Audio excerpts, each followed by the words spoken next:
അടുത്ത തലമുറ എങ്ങനെയായിരിക്കും, നമ്മളൊരു 50 വർഷം കഴിയുമ്പം നമ്മുടെ വിശ്വാസം എങ്ങനെയായിരിക്കും, നമ്മുടെ തലമുറകൾ എങ്ങനെയായിരിക്കും എന്നൊക്കെ നമുക്കിപ്പോഴേ പ്രവചിക്കാൻ സാധിക്കില്ല.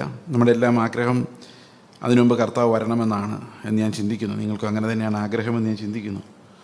അങ്ങനെ ഒരു ആഗ്രഹമുണ്ടോ, അതോ തലമുറയും കണ്ടിട്ട് പോകണമോ കർത്താവേ എന്നാണോ നിങ്ങൾ പ്രാർത്ഥിക്കുന്നത് എനിക്കറിയത്തില്ല. ഇന്ന് ഈ ഓരോ സഭയുടെയും യഥാർത്ഥ ആരോഗ്യം എന്ന് പറയുന്നത് അവിടുത്തെ യൗവനക്കാർ എന്ത് വിശ്വസിക്കുന്നു, അവർ എന്തിനു വേണ്ടി ജീവിക്കുന്നുള്ളതാണ്. നമ്മൾ 4-ാം തലമുറ 3-ാം തലമുറ വിശ്വാസികൾ എന്നൊക്കെ പറയുമ്പോഴേക്കും പലപ്പോഴും ആൾക്കാർ വിചാരിക്കുന്നത് കുറഞ്ഞു വരികയാണ്, എൻ്റെ പവർ കുറഞ്ഞു വരികയാണ്. പെന്തക്കോസ്തിൻ്റെ ഒന്നാമത്തെ ആ കാലഘട്ടം എന്ന് പറയുന്നത് ഭയങ്കര തീഷ്ണമായ വിശ്വാസത്തിൻ്റെ ഒരു കാലഘട്ടമായിരുന്നു. നമ്മൾ കണ്ടിട്ടില്ല, പക്ഷെ അങ്ങനെയാണ് നമ്മൾ വിശ്വസിക്കുന്നു. എന്നാൽ പിന്നീടുള്ള കാലഘട്ടങ്ങളിലേക്ക് വരും തോറും ഇത് കുറഞ്ഞു വന്ന് നമ്മൾ അവസാനം വിശ്വാസം പോലും കണ്ടെത്താൻ പറ്റാത്ത അവസ്ഥയിലേക്ക് നമ്മുടെ കുട്ടികൾ പോയിക്കൊണ്ടിരിക്കുന്ന ഒരു കാലഘട്ടമാണ്. എന്താണ് നമ്മുടെ കുട്ടികൾ ഇന്ന് നേരിടുന്നത്? നമ്മൾ ഈ ജനറേഷൻ ഗ്യാപ്പ് എന്ന് പറയുന്നൊരു സാധനമുണ്ട്. ജനറേഷൻ ഗ്യാപ്പ് എന്ന് പറയുന്നത് പണ്ടൊക്കെ ജനറേഷൻ ഗ്യാപ്പ് അത്രയൊന്നും ഉണ്ടായിരുന്നില്ല. കാരണം ഒരു 500 വർഷം മുമ്പ് ഉള്ളൊരു സമയം നമ്മൾ എടുത്തു കഴിഞ്ഞാൽ, ഇപ്പോൾ 1500 AD 1500 എടുത്തു കഴിഞ്ഞാൽ 1200 ജനവും 1500 ജനവും തമ്മിൽ വ്യത്യാസമൊന്നുമില്ലായിരുന്നു. അവരും കുതിരപ്പുറത്ത് പോകുന്നു, അവരും കൃഷി ചെയ്ത് ജീവിക്കുന്നു, അവരും വ്യാപാരത്തിന് പോകുന്നു, കച്ചവടം ചെയ്യുന്നു, എല്ലാം ഒരുപോലെ തന്നെയാണ്. അതായത് ഒരു 200 500 600 വർഷം കഴിഞ്ഞാലും ഒരു ജനറേഷൻ ഷിഫ്റ്റ് ഉണ്ടാകുമായിരുന്നില്ല. അതിൻ്റെ കാരണം ഈ ജനറേഷൻ, അതായത് നമ്മുടെ യൗവനക്കാർ പെട്ടെന്ന് ഈ ഗ്യാപ്പ് ഉണ്ടാകുന്ന ഒരു സമയം അന്നുണ്ടായിരുന്നില്ല. കാരണം തലമുറകൾ തമ്മിൽ വ്യത്യാസമില്ല. പേരൻസ് ചിന്തിക്കുന്നത് തന്നെ മക്കൾ ചിന്തിച്ചുകൊണ്ടിരുന്നത്. എന്നാൽ ഇപ്പം അങ്ങനെയല്ല. ഇപ്പം സംഭവിക്കുന്നത്, ഞാൻ ഒരു 1995 2000 കേട്ടത് 40 വർഷം കൊണ്ടാണ് ഒരു ജനറേഷൻ ഷിഫ്റ്റ് ആകുന്നതെന്നാണ്. അതായത് തോട്ട് പ്രോസസ്സ്, ചിന്തകൾ, ആഗ്രഹങ്ങൾ, കാഴ്ചപ്പാടുകൾ എല്ലാം ഷിഫ്റ്റ് ആവാൻ. ഇപ്പോൾ നമ്മളിപ്പോൾ എന്താണോ നമ്മുടെ കാഴ്ചപ്പാട് അത് വേറൊന്നായി മാറാൻ 40 വർഷമാണ് ഒരു ജനറേഷൻ ഗ്യാപ്പ് എന്നാണ് ഞാൻ കണ്ടിട്ടുള്ളത്. പക്ഷെ ഇന്ന് സംഭവിച്ചിരിക്കുന്നത്, ഇത് 40 വർഷം പോയിട്ട് വളരെ പെട്ടെന്ന് ഒരു ദശാബ്ദത്തിൽ തന്നെ പുറകിലുള്ളവരും ഇന്നുള്ളവരും തമ്മിൽ ഭയങ്കര ഗ്യാപ്പാണ്. കാരണം എന്താണെന്ന് വെച്ച് കഴിഞ്ഞാൽ അത്ര പെട്ടെന്നാണ് നമ്മുടെ സാഹചര്യങ്ങളും നമ്മുടെ ജീവിത രീതികളെല്ലാം മാറുന്നത്. പഴയതുപോലെയല്ല, ഭയങ്കര റാഡിക്കൽ ഷിഫ്റ്റ് ഓരോ സമയത്ത് സംഭവിച്ചുകൊണ്ടിരിക്കും. അതായത് ഒരു 20 വർഷം മുമ്പ് ജീവിച്ചവരും ഇപ്പോൾ ജീവിക്കുന്നവർ തമ്മിൽ ഭയങ്കര ഡിഫറൻസാണ്. നമ്മളെപ്പോഴും ആൾക്കാർ പറയും 90s കിഡ്സ്, 2000 കിഡ്സ്. ഇപ്പോഴത്തെ 2020s എന്ന് വന്നു കഴിയുമ്പോഴേക്കും ടോട്ടലി ഡിഫറെൻറ്റ്.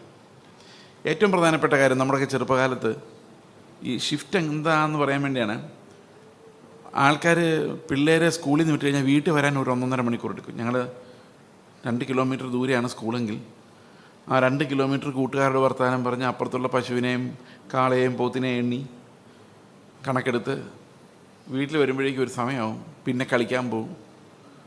അങ്ങനെ വീട്ടിൽ കയറി വരുന്ന ഒരു 7 മണിയെങ്കിലും ആവും. പക്ഷേ ഇന്നത്തെ അവസ്ഥ എന്താണെന്ന് വെച്ച് കഴിഞ്ഞാൽ ഇന്ന് പിള്ളേർ വെളിയിലോട്ട് ഇറങ്ങുന്നില്ല.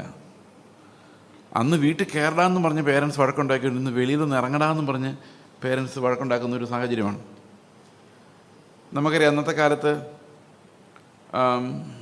കസിൻസ് അവധി വരുമ്പം വീട്ടിൽ പോകുന്നു, അമ്മ വീട്ടിൽ പോകുന്നു, സഹോദരങ്ങളുടെ വീട്ടിൽ പോകുന്നു, അവരുടെ മക്കളുമായിട്ട് കളിക്കുന്നു. അപ്പോൾ ഒരു കസിൻസിൻ്റെ ഒരു എന്താ പറയുന്ന ഒരു കൂട്ട്, അല്ലെങ്കിൽ ബന്ധുക്കളെല്ലാം പരസ്പരം അറിയുന്നു, പരസ്പരം വിസിറ്റ് ചെയ്യുന്നു, അമ്മ വീട്ടിൽ പോയി ഒരാഴ്ച താമസിക്കുന്നു, അപ്പൻ്റെ അനിയൻ്റെ വീട്, ചേട്ടൻ്റെ വീട്, അമ്മയുടെ വീട്, ആങ്ങളുടെ വീട്, ഇങ്ങനെ അനേകം ബന്ധുക്കൾ. അതുകൊണ്ട് പഴയകാലത്തെ ആൾക്കാർ ബന്ധുക്കളെക്കുറിച്ചൊക്കെ പറയുമ്പം പിള്ളേർക്ക് അതിനകത്ത് വലിയ മൈൻഡൊന്നുമില്ല, അവർക്ക് വലിയ ബന്ധുത്വമൊന്നുമില്ല. നമ്മുടെ ഒരു ജനറേഷൻ മുമ്പുള്ളവർ പറഞ്ഞു, അയ്യോ എൻ്റെ അപ്പൻ അവിടെ, എൻ്റെ അപ്പൻ്റെ ചേട്ടൻ ഇവിടെ ഉണ്ട്, അപ്പൻ്റെ ചേട്ടൻ്റെ അമ്മയുടെ അനിയത്തിയുടെ ഭർത്താവ് അപ്പുറത്ത് എല്ലാം അറിയില്ല. അങ്ങനെയല്ലേ? നമ്മുടെ കാരണന്മാരൊക്കെ പറയുന്നത് കേട്ട് കഴിഞ്ഞാൽ എല്ലാ കണക്കും അവർക്കറിയാം. ദേശത്തുള്ള സകല മനുഷ്യരെ അറിയാം. ഇന്ന് ആ വിൻഡോയുടെ അപ്പുറത്ത് താമസിക്കുന്ന ആളെക്കുറിച്ച് യാതൊരു പിടിയുമില്ല. തന്നെയല്ല, സ്വന്തം മാതാപിതാക്കൾക്ക് പോലും അറിയില്ല ഈ പിള്ളേർ എന്തൊക്കെയാണ് ചിന്തിക്കുന്നത്. അപ്പോൾ ആ പിള്ളേരുടെ പ്രൈവസി എന്ന് പറയുന്ന ഒരു ഭയങ്കര ഫാക്ടറാണ് ഇന്ന്. പ്രൈവസി, എൻ്റെ പ്രൈവസി എന്നാണ് പിള്ളേർ ആദ്യം ചിന്തിക്കുന്നത്. പക്ഷെ നമ്മൾ മനസ്സിലാക്കേണ്ട ഒരു കാര്യം, പ്രൈവസി അല്ല സീക്രസി. നമുക്ക് സീക്രസിയുടെ ആവശ്യമില്ല, പ്രൈവസി മതി. പ്രൈവറ്റായിട്ട് ഒത്തിരി കാര്യങ്ങൾ നമുക്ക് പേഴ്സണലായിട്ട് ചെയ്യേണ്ടി വരും, പക്ഷേ സീക്രട്ടായിട്ട് ഒന്നും ചെയ്യേണ്ടതായിട്ടില്ല. നമ്മൾ എന്തെങ്കിലും സീക്രട്ടായിട്ട് ചെയ്യുന്നു എന്ന് പറഞ്ഞു കഴിഞ്ഞാൽ എൻ്റെ അർത്ഥം നമ്മളതിന് അടിമയെന്നാണ്. So we don't have to do anything in secret. ഇപ്പോൾ നമ്മൾ കുളിക്കുന്നു, അതൊരു പ്രൈവറ്റ് വർക്കാണ്, നാട്ടിൽ നോട്ടീസ് അടിക്കേണ്ട കാര്യമില്ല. പക്ഷേ സീക്രട്ട് വർക്കല്ല, എല്ലാവർക്കും അറിയാം നമ്മൾ കുളിക്കില്ല, അറിയില്ലേ? That's not a secret work. അപ്പോൾ ഇന്ന് കുട്ടികളുടെ സീക്രസി എന്ന് പറഞ്ഞു കഴിഞ്ഞാൽ അവർ വീട്ടിലാരെങ്കിലും വരുന്നവർക്ക് ഡിസ്റ്റർബൻസ് ഇഷ്ടമില്ല. വീട്ടിൽ വരുന്ന ആരെങ്കിലും വന്നു കഴിഞ്ഞാൽ പഴയ സ്വഭാവം വെച്ച് അപ്പനന്മാർ പറയും, ഒന്ന് ഇറങ്ങി സംസാരിക്കട്ടെ, അതേ അങ്കിൾ ഒന്ന് ആൻറ്റി ഒന്ന്, ഏത് അങ്കിൾ ഏത് ആൻറ്റി. ഇവർക്കതൊന്നും, ഇവരുടെ മൊബൈലിലെ ഗെയിം എപ്പോൾ സ്റ്റോപ്പ് ആവുന്നതാണ് ഇവരുടെ ചിന്ത. അപ്പോൾ തലമുറകൾ മുമ്പോട്ട് പോകുന്തോറും മനുഷ്യരോടുള്ള കണക്ഷൻ,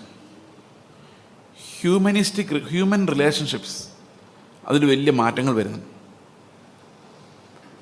അവരവരുടെ കാര്യമല്ലാതെ വേറൊരാൾക്ക് എൻ്റെ റൂമിൽ സ്പേസ് കൊടുക്കാൻ പോലും പറ്റാത്ത ഒരു തലമുറയാണ് നമ്മുടെ മുമ്പിലേക്ക് കാണുന്നത്.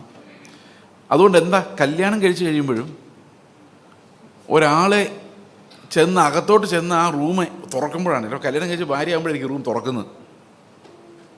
അന്നേരമാണ് അയാൾ അസ്വസ്ഥനാകുന്നത്. കാരണം അയാൾക്ക് പ്രൈവസിയാണ് കുറച്ചുകൂടി ഇഷ്ടം. ഇന്നും കല്യാണം കഴിച്ചു പോലും ജീവിക്കാൻ പറ്റാത്ത ഒരവസ്ഥയിലേക്ക് ആളുകൾ പോകുന്നുണ്ട്. പല സഹോദരിമാരും പല മക്കളും പറയുന്നത് വിവാഹമേ വേണ്ടെന്നാണ്. മടുപ്പാണ്, ബന്ധങ്ങളെല്ലാം മടുപ്പാണ്. അപ്പോൾ വലിയ ഭയങ്കരമായ ഷിഫ്റ്റാണ് നാട്ടിലെല്ലാം നടക്കുന്നത്. പിള്ളേരുണ്ടാകുന്ന എണ്ണം വളരെ കുറവാണ്. പല സ്ഥലത്തും കുഞ്ഞുങ്ങളുണ്ടാകുന്നില്ല. എത്രയോ ആൾക്കാർ വിവാഹം കഴിച്ച് വർഷങ്ങളായിട്ടും പണ്ടത്തെ പോലെ അല്ല, കുഞ്ഞുങ്ങളുണ്ടാകുന്നത് തന്നെ റേറ്റ് വളരെ കുറവാണ്. അപ്പോൾ അങ്ങനെ വന്നു കഴിയുമ്പോഴേക്കും ഈ ഒരു തലമുറ ഷിഫ്റ്റ് ആവാൻ 40 വർഷമൊന്നും വേണ്ട. ഇനി നിങ്ങൾ കണ്ടോ, ഒരു 5 വർഷം കഴിയുമ്പം നമ്മുടെ പിള്ളേർ ചിന്തിക്കുന്നതും പറയുന്നതും ഒക്കെ ടോട്ടലി ഡിഫറെൻ്റ് ആയിട്ടുള്ള കാര്യങ്ങൾ. കാരണം നമ്മുടെ ലോകം വളരെ വേഗം ഇല്ലാതായിക്കൊണ്ടിരിക്കുന്നു. തലമുറകളുടെ ഈ പുതിയ ലോകം വന്നുകൊണ്ടേയിരിക്കുന്നു. ഇതിനകത്തുള്ളൊരു അപകടം എന്താണെന്ന് വെച്ച് കഴിഞ്ഞാൽ, നമ്മൾ വളരെ വേഗം ഈ മഹദിയാം ബാബിലോൺ എന്ന് പറയുന്ന സംസ്കാരത്തിൻ്റെ അടിമകളായിട്ട് പോവുക എന്നുള്ളതാണ്. അതുകൊണ്ട് യൗവനക്കാർക്ക് ഇന്ന് സംഭവിക്കുന്ന ഒരു പ്രധാനപ്പെട്ട കാര്യം അവരുടെ ബ്രെയിൻ ഡ്രെയിനാണ്. ഈ ബ്രെയിൻ ഡ്രെയിൻ എന്ന് പറഞ്ഞു കഴിഞ്ഞാൽ എൻ്റെ അർത്ഥം, നമ്മൾ സാധാരണ ബ്രെയിൻ ഡ്രെയിൻ ഉപയോഗിക്കുന്ന ഈ വിവരമുള്ളവരെല്ലാം ഇന്ത്യയിൽ നിന്ന് വിട്ട് കാനഡയിലോട്ട് UK യിലോട്ടൊക്കെ പോകുന്നതിനെ കുറിച്ചാണ്. കാരണം ബ്രെയിനുള്ള ആൾക്കാരെല്ലാം ജോലി തേടി വിദേശ രാജ്യങ്ങളിലേക്ക് പോകും. അവിടെ IELTS എഴുതി പാസ്സാവാത്തവരും. ഓക്കെ, ഞാൻ ഫസ്റ്റ് ഇയർ ഫിസിക്സിന് അഡ്മിഷൻ നേടിയപ്പം അവിടുത്തെ ആൾക്കാർ സെക്കൻഡ് ഇയറിലെ പിള്ളേർ വന്ന് പരിചയപ്പെടുത്തി. ഞാൻ അക്കേല എന്നൊരു സംഘടനയുടെ ആൾക്കാരാണ്. എന്താണ് AKELA? All Kerala entrance losers association. അപ്പോൾ എൻട്രൻസ് അറ്റംപ്റ്റ് ചെയ്തിട്ട് തോക്കുന്നവരാണ് ഡിഗ്രിക്ക് ചേരുന്നത്. അപ്പോൾ ഇന്ന് കേരളത്തിൽ നിൽക്കുന്ന ആരാന്ന് വെച്ച് കഴിഞ്ഞാൽ IELTS എഴുതിയിട്ട് തോക്കുന്നവരും വിദേശത്ത് കടന്നു പോകാൻ പറ്റാത്തവരുമായ പിള്ളേരാണ് കേരളത്തിൽ നിൽക്കുന്നത്. അതിന് നമ്മൾ ബ്രെയിൻ ഡ്രെയിൻ എന്ന് പറയുന്നത്. ബ്രെയിൻ ഇവിടുന്ന് ഒഴുകി പോവുക. ഞാൻ ഉദ്ദേശിക്കുന്ന ബ്രെയിൻ ഡ്രെയിൻ അതല്ല, ബ്രെയിൻ ഇല്ലാതായി പോവുകയാണ്. അതായത് എങ്ങും പോകുന്നില്ലെന്ന് മാത്രമല്ല, അത് കർത്താവിന് പ്രയോജനമുള്ള രീതിയിലാകാൻ പറ്റുന്നില്ല. അതായത് ഇനി അതെന്തുകൊണ്ടാണെന്ന് ഞാൻ പറയാം. ഞങ്ങളുടെ ചെറുപ്പകാലത്ത് തെരുവുകളെല്ലാം സുവിശേഷം പറയുമായിരുന്നു. അപ്പോൾ ഇത് കേട്ട് കഴിയുമ്പം കേൾക്കുന്നവർക്ക് അയ്യോ ഇത് സത്യമാണല്ലോ ഇവർ പറയുന്നത്, ഞങ്ങൾ ഇത്രയും നാളും വിശ്വസിച്ചുകൊണ്ടിരുന്ന കള്ളമായിരുന്നല്ലോ, ഇത് സത്യം കൂടുതൽ അറിയണം. അപ്പം അതൊക്കെ ഇറങ്ങിപ്പോരുക. അങ്ങനെ ഈ പെന്തക്കോസ്ത് സഭയൊക്കെ ഉണ്ടായത്. യാക്കോബായെന്നും ഓർത്തഡോക്സെന്നും CSI എന്നും മർത്തോമായെന്നും ഒക്കെ ആൾക്കാർ ഇറങ്ങി ഞങ്ങൾ അടുത്ത ലെവൽ ഓഫ് സത്യത്തിലേക്ക് പോകണമെന്ന് ആഗ്രഹിച്ചിട്ടാണ് പെന്തക്കോസ്തിലേക്ക് വന്നത്. ഇന്ന് അവരോട് നിങ്ങൾ എത്ര സത്യം പറഞ്ഞാലും അവർ വെളിയിൽ വരില്ല. കാരണം സത്യം എന്താണെന്ന് മനസ്സിലായി കഴിഞ്ഞാൽ അതിനു വേണ്ടി വില കൊടുക്കാൻ ആർക്കും പറ്റത്തില്ല.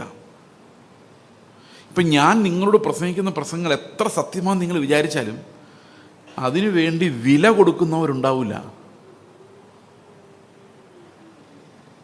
നല്ല പ്രസംഗമായിരുന്നു എന്ന് പറഞ്ഞാൽ അടുത്ത ആഴ്ച പഴയ പോലെ ആവും.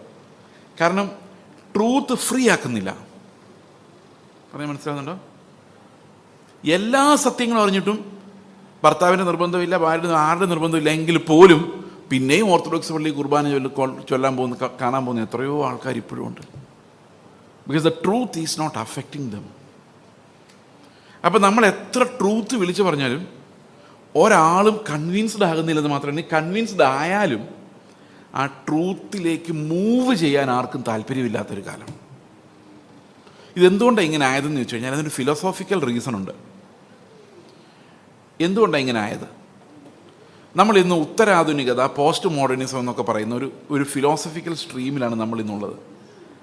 അതെന്താണെന്ന് ഞാൻ വിശദീകരിക്കാം. അത് എല്ലാവരും അങ്ങനെയാണ്, ലോകം മുഴുവൻ അങ്ങനെ ആകുന്നത്.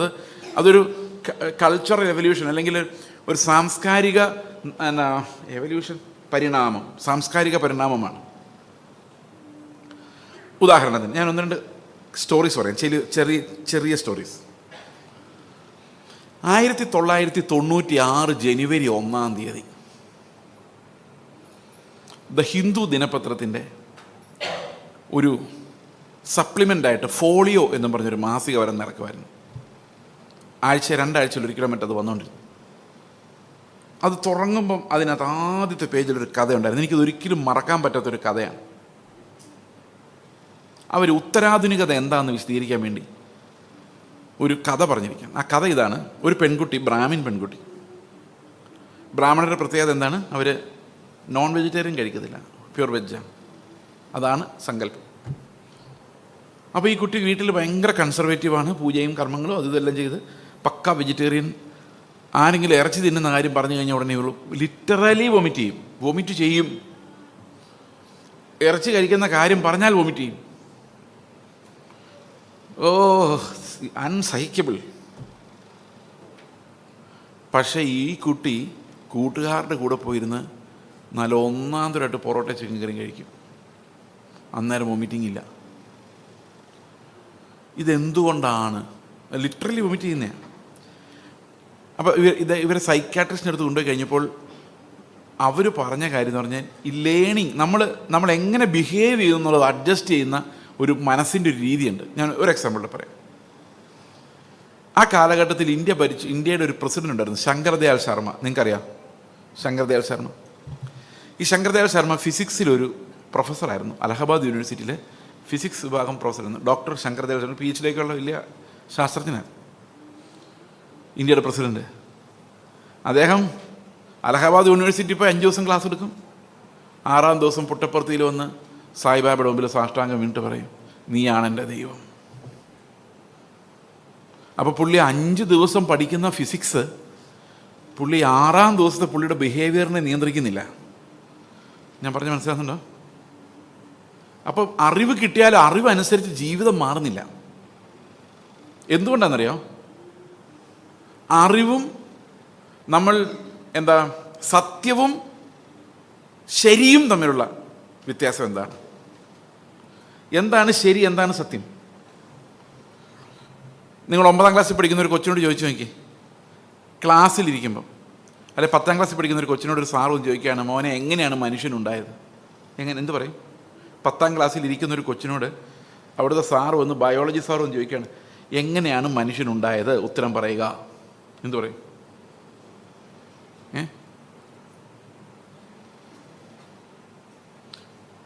പ്രൈമേറ്റുകളിൽ നിന്നും പല നൂറ്റാണ്ടുകളുടെ, സഹസ്രാബ്ദങ്ങളുടെ പരിണാമ പ്രക്രിയയിലൂടെയാണ് ഇന്ന് കാണുന്ന ഹോമോ സാപ്പിയൻസ് എന്ന് പറയുന്ന മനുഷ്യവർഗം ഉണ്ടായത്. ഇങ്ങനെയല്ലേ പറയുന്നത്? ആണോ അല്ലയോ? ഇതേ സാറ് പിറ്റേ ദിവസം സൺഡേ സ്കൂളിൽ ഇതേ ചോദ്യം ഈ കുട്ടിയോട് ചോദിക്കുകയാണ്, എങ്ങനെയാണ് മോനെ മനുഷ്യനുണ്ടായത്? അതേ സാറ് സൺഡേ സ്കൂളിലും പഠിപ്പിക്കുന്നുണ്ട്. സൺഡേ സ്കൂളിൽ വരുമ്പോൾ ഈ സാർ എന്താ ചോദിക്കുന്നത്? How was man created? Then our children would say, God made a model of a man out of the soil from the Garden of Eden and breathed into his nostrils and he became a man. The two answers, right? Which is the correct one? Both are correct. The first answer is correct in the school. The second answer is correct in the Sunday school. But what is the truth? അപ്പോൾ പിള്ളേർ പറയും, അത് അറിഞ്ഞിട്ട് കാര്യമില്ല, ഇവിടെ അവിടെ mark കിട്ടണം. Truth, what is the truth? I am not concerned about the truth. It should be convenient for every one. ഇതെല്ലാവർക്കും കൺവീനിയൻ്റ് ആയിരിക്കണം, ആരെയും ബുദ്ധിമുട്ടിക്കാൻ പാടില്ല. അവിടെ ചെല്ലുമ്പം അത് കറക്റ്റ്, ഇവിടെ വരുമ്പം ഇത് കറക്റ്റ്. ഇതിനെയാണ് നമ്മൾ ഉത്തരാധുനിക ചിന്ത. അതായത് ഒരു അബ്സല്യൂട്ട് ട്രൂത്ത് ഇല്ല. ഐൻസ്റ്റീൻ പറഞ്ഞ പോലെ എല്ലാം ആപേക്ഷികമാണ്. നീ ഏത് പാരാമീറ്ററിൽ നിന്ന് നോക്കുന്നു, ഏത് പാരഡൈമിൽ നിന്ന് നോക്കുന്നോ അതുപോലെയാണ്. ഇപ്പോൾ ബൈബിൾ വായിക്കുമ്പം വായിച്ചിട്ട് പറയും, ബ്രദറെ കണ്ടില്ലേ യേശുക്രിസ്തുവിൻ്റെ സത്യം എഴുതി വച്ചിരിക്കുന്നത്. അന്നേരം പറയും, നിങ്ങൾ നോക്കുമ്പോൾ അത് അങ്ങനെയാണ് കാണുന്നത്, ഞങ്ങളുടെ പാസ്റ്റർ നോക്കുമ്പോൾ അത് ഇങ്ങനെയാണ് കാണുന്നത്. തീർന്നില്ലേ? ഇതിനെ വിവരിക്കാൻ വേറൊരു കഥ സാധാരണ ആൾക്കാർ പറയാറുണ്ട്. ഇത് ഈ പിള്ളേരുടെ പ്രതിഭാസമാണ്. അവർക്ക് ഒരേ സമയത്ത് പ്രാർത്ഥിക്കാനും അന്യഭാഷ പറയാനും ഭയങ്കര ഭക്തരായിട്ട് ജീവിക്കാനും അതേ സമയത്ത് കൂട്ടുകാരുടെ പോയി കള്ളു കുടിക്കാനും ആനന്ദിക്കാനും എല്ലാം പറ്റും. കാരണം എന്താണെന്ന് വെച്ച് കഴിഞ്ഞാൽ ഈ ലൈഫിൻ്റെ ഒരു ഭാഗം മറ്റേ ഭാഗമായിട്ട് കണക്റ്റ് ചെയ്യാതെ ജീവിക്കാൻ പറ്റുന്ന കമ്പാർട്ട്മെൻ്റലൈസ്ഡ് ലൈഫാണ് ഈ ഉത്തരാധുനിക ചിന്താഗതി. ഇത്രയൊക്കെ മനസ്സിലായത്? അപ്പം നിങ്ങൾ പറയും പിള്ളേർക്ക് മാത്രമല്ല ഞങ്ങൾക്ക് ഈസിയായിട്ട് പറ്റുന്നുണ്ട്, ഞങ്ങൾ എന്തെല്ലാം തല്ലിപ്പൊളി സ്വഭാവം കാണിച്ചിട്ട് ഞായറാഴ്ച ഒന്ന് സുന്ദരമായിട്ട് ആരാധിക്കുന്നുണ്ടല്ലോ. ഒരു മനുഷ്യനിങ്ങനെ പടം വരയ്ക്കുന്ന ആർട്ടിസ്റ്റായിരുന്നു. അപ്പോൾ ആർട്ടിസ്റ്റ് എന്ത് ചെയ്യുന്നു വെച്ച് കഴിഞ്ഞാൽ പുള്ളിയുടെ പെയിൻറ്റ് പാത്രം അതിനകത്ത് കലക്കി വെച്ചിരുന്ന് പെയിൻറ്റ് മറിഞ്ഞു പോയി. അപ്പോൾ അതിങ്ങനെ ഒരു പ്രത്യേക ഷേപ്പ് ഉണ്ടാക്കി ആ പാത്രം അതിനകത്ത്, ഏതാ ഈ ക്യാൻവാസിൽ. പുള്ളി അതവിടെ വെച്ചായിരുന്നു. അപ്പോൾ ഒരു മനുഷ്യൻ വന്ന്, അവിടുത്തെ സെർവൻറ്റ് വന്നിട്ട് വിചാരിച്ച് ഇയാൾ വരച്ച പടമായിരിക്കും എന്ന് വിചാരിച്ച് അതൊരു ഭിത്തിയെ തൂക്കി. അതിനകത്ത് പല വർണ്ണങ്ങളുണ്ട്, പല കളറുകളുണ്ട്. അപ്പോൾ ഒരുത്തനത് കാണാൻ വരികയാണ്. കാണാൻ വന്നിട്ട് പറയാം, എത്ര മനോഹരമായ ആശയം. ഇപ്പോൾ ഈ വരച്ചവൻ, ഈ പെയിൻറ്റ് കമത്തിയവനോട് ഇരിപ്പുണ്ട്. ഇപ്പം പറയാണ്, കറുപ്പ് മനുഷ്യൻ്റെ നിരാശയെ സൂചിപ്പിക്കുന്നു, മഞ്ഞ മരണത്തെ സൂചിപ്പിക്കുന്നു. അവിടെ കാണുന്ന ചുവപ്പ്, പച്ചയും നോക്കൂ, ചുവപ്പെന്ന് പറയുന്നത് രക്തം ഒഴിക്കാതെ അഭിവൃദ്ധിയിലേക്ക് പോകാൻ പറ്റത്തില്ലെന്ന് കാണിക്കുന്നു. വിപ്ലവം ജയിക്കട്ടെ ഒരുത്തൻ പറഞ്ഞത്. ഈ എഴുതിയവൻ ഒരു പിടിയുമില്ല, ഇതൊന്നും അവൻ ചിന്തിച്ചിട്ട് പോലുമില്ല. അതായത് ബൈബിൾ വായിക്കുമ്പം മത്തായി എന്തുദ്ദേശിച്ചെന്നല്ല എൻ്റെ വിഷയം, പൗലോസ് എന്തുദ്ദേശിച്ചൊന്നും അല്ല എൻ്റെ വിഷയം. എൻ്റെ വിഷയം എനിക്കെന്ത് പ്രയോജനം ഉണ്ടായി. മനസ്സിലാവുന്നുണ്ടോ? എനിക്കെന്ത് മനസ്സിലായി? അത് തെറ്റാ ബ്രദറെ, അത് സാരമില്ല, എനിക്കിത് അനുഗ്രഹമായി. തെറ്റായിരിക്കും, പക്ഷേ എനിക്കിത് മതി.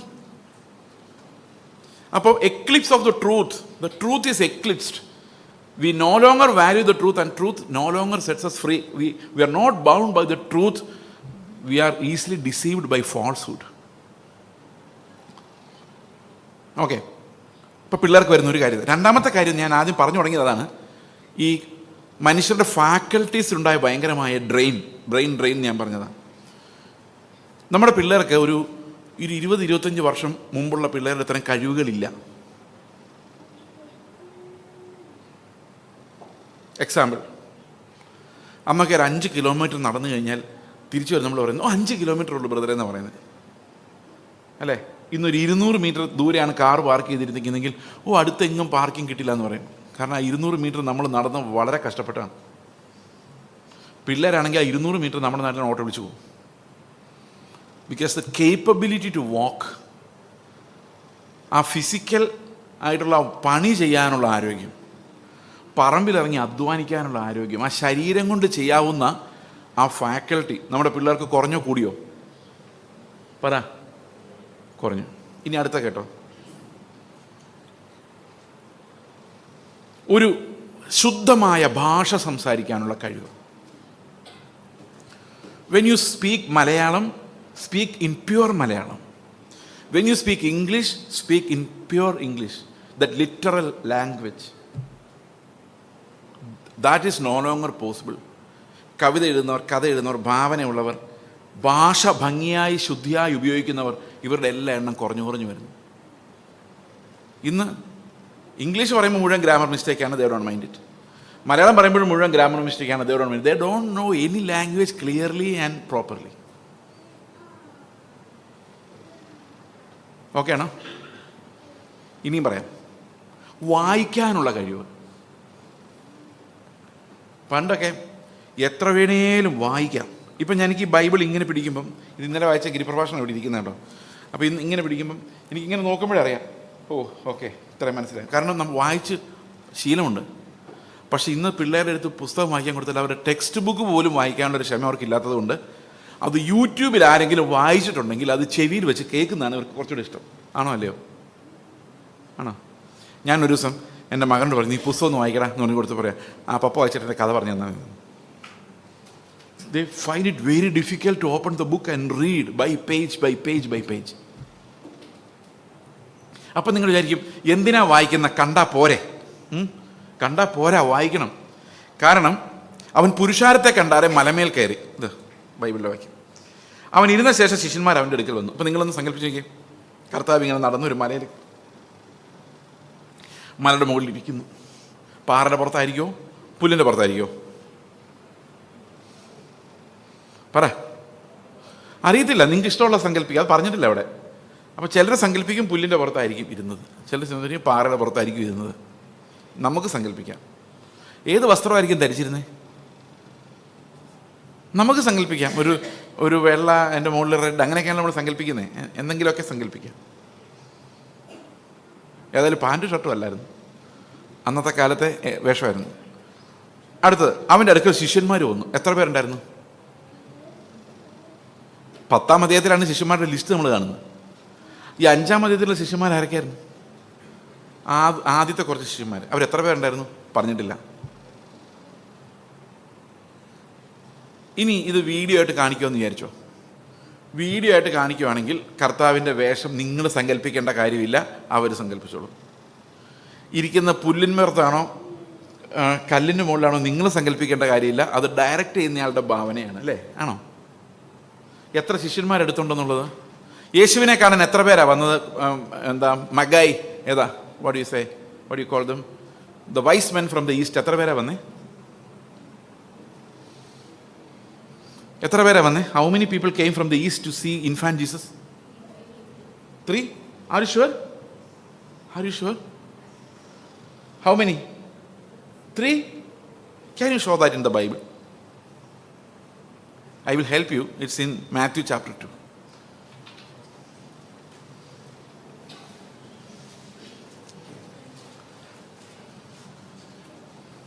Verse 1.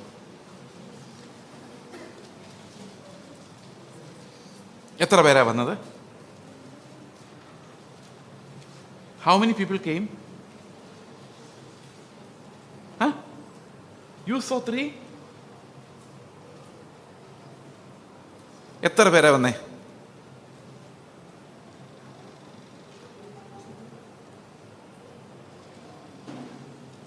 കണ്ടുപിടിച്ചില്ല ഇതുവരെ? പറ, എത്ര പേരാന്ന് പറഞ്ഞിട്ടില്ല.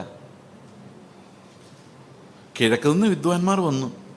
ഇപ്പം 3 പേരായിരിക്കും നമ്മൾ അസ്യൂം ചെയ്യാൻ കാരണം പൊന്നും മീറയും കുന്തിരിക്കും കൊണ്ടുവന്നുകൊണ്ടാണ്. അതെല്ലാ രാജാക്കന്മാർക്കും ഇവർ കൊണ്ടു കൊടുക്കുന്ന സാധനം. അതുകൊണ്ട് 3 പേരൊന്നും അസ്യൂമില്ല. അപ്പോൾ നമ്മൾ എവിടെയോ കണ്ടിട്ടുണ്ട്, അല്ലെങ്കിൽ എവിടെയോ ഈ 3 എന്നുള്ള സംഖ്യ നമ്മുടെ ഉള്ളിൽ വന്നിട്ടുണ്ട്, അല്ലേ? ശരിയല്ലേ? നിങ്ങൾ വിചാരിക്കും, അയ്യോ ഇതുവരെ ഞങ്ങൾ വിചാരിച്ചുകൊണ്ടിരുന്ന 3 പേരാന്നാ.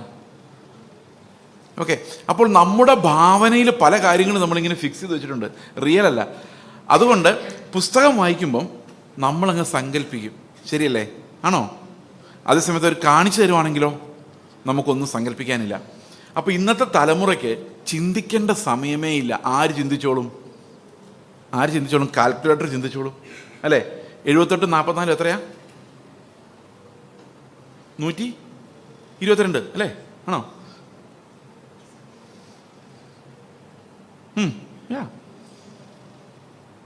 78 44 122 അല്ലേ? അതെ. അത് നേരത്തെ നമുക്കറിയാം, ഇത് കാൽക്കുലേറ്റർ മനസ്സിൽ പെട്ടെന്ന് വരും. എങ്ങനെ കാൽക്കുലേറ്റ് ചെയ്യുന്നത്? നമ്മുടെ മൈൻഡിൽ ഒരു മെത്തേഡ് ഉണ്ട്. 70 4 7 4 11 110 8 4 12. പക്ഷേ ഇന്ന് പിള്ളേർക്കത് പറ്റിയല്ല. അവർക്ക് കാൽക്കുലേറ്റർ അടിച്ചു 78 പ്ലസ് ഓർമ്മയില്ല 44. ഓക്കെ, ഒരു പ്രസ് അടിച്ച് എക്സ്ട്രാ ആയിപ്പോയാൽ അത് 122 എന്നുള്ള 244 ആവും. എന്തെല്ലാം കഴിവുകളാണ് കുറഞ്ഞു പോയി നിങ്ങൾ ആലോചിക്കുക. ചിന്തിക്കാനുള്ള കഴിവ്, കാൽക്കുലേറ്റ് ചെയ്യാനുള്ള കഴിവ്, ഇതൊക്കെ ആരാ ഇപ്പോൾ ചെയ്യുന്നത്? പറ, ആരാ ചെയ്യുന്നത്? മെഷീൻസാണ് ചെയ്യുന്നത്. നമ്മൾ ഒരു കാലത്ത് ചെയ്തുകൊണ്ടിരുന്ന എല്ലാ പ്രവൃത്തികളും ഇന്ന് ചെയ്യുന്നത് മെഷീൻസാണ്. ഇത്രയും കുഴപ്പമില്ല. ഇനി നമ്മൾ ചിന്തിക്കാനും കൂടെയുള്ള ശേഷിയും കൂടെ ആ മെഷീൻ എടുത്തു കഴിഞ്ഞാൽ നമ്മൾ വെറും മരപ്പാവകളായിട്ട് ഇങ്ങനെ ഇരുന്നാൽ മതി. എന്തിനാ ഇത് ചെയ്യുന്നതെന്നറിയോ? അന്ത്യകാലത്ത് ഈ ലോകത്തെ ശാസ്ത്രം വെച്ച് സാത്താൻ പിടിച്ചെടുക്കുന്നത് ഇങ്ങനെയാണ്. ഹെൽപ്ലെസ്സായ, ചിന്താശക്തി ഇല്ലാത്ത, സത്യത്തിന് വില കൊടുക്കാൻ പറ്റാത്ത, ആർക്കും സ്വാധീനിക്കാവുന്ന, ഏതാശയങ്ങളാർക്കും വഴിപ്പെട്ടു പോകുന്ന, വളരെ വൾണറബിളായിട്ടുള്ള ഒരു യങ് ഗ്രൂപ്പ് ഉണ്ടായി വന്നുകൊണ്ടിരിക്കുകയാണ്. Do you understand that? Actually the devil is stealing humanity from the human beings.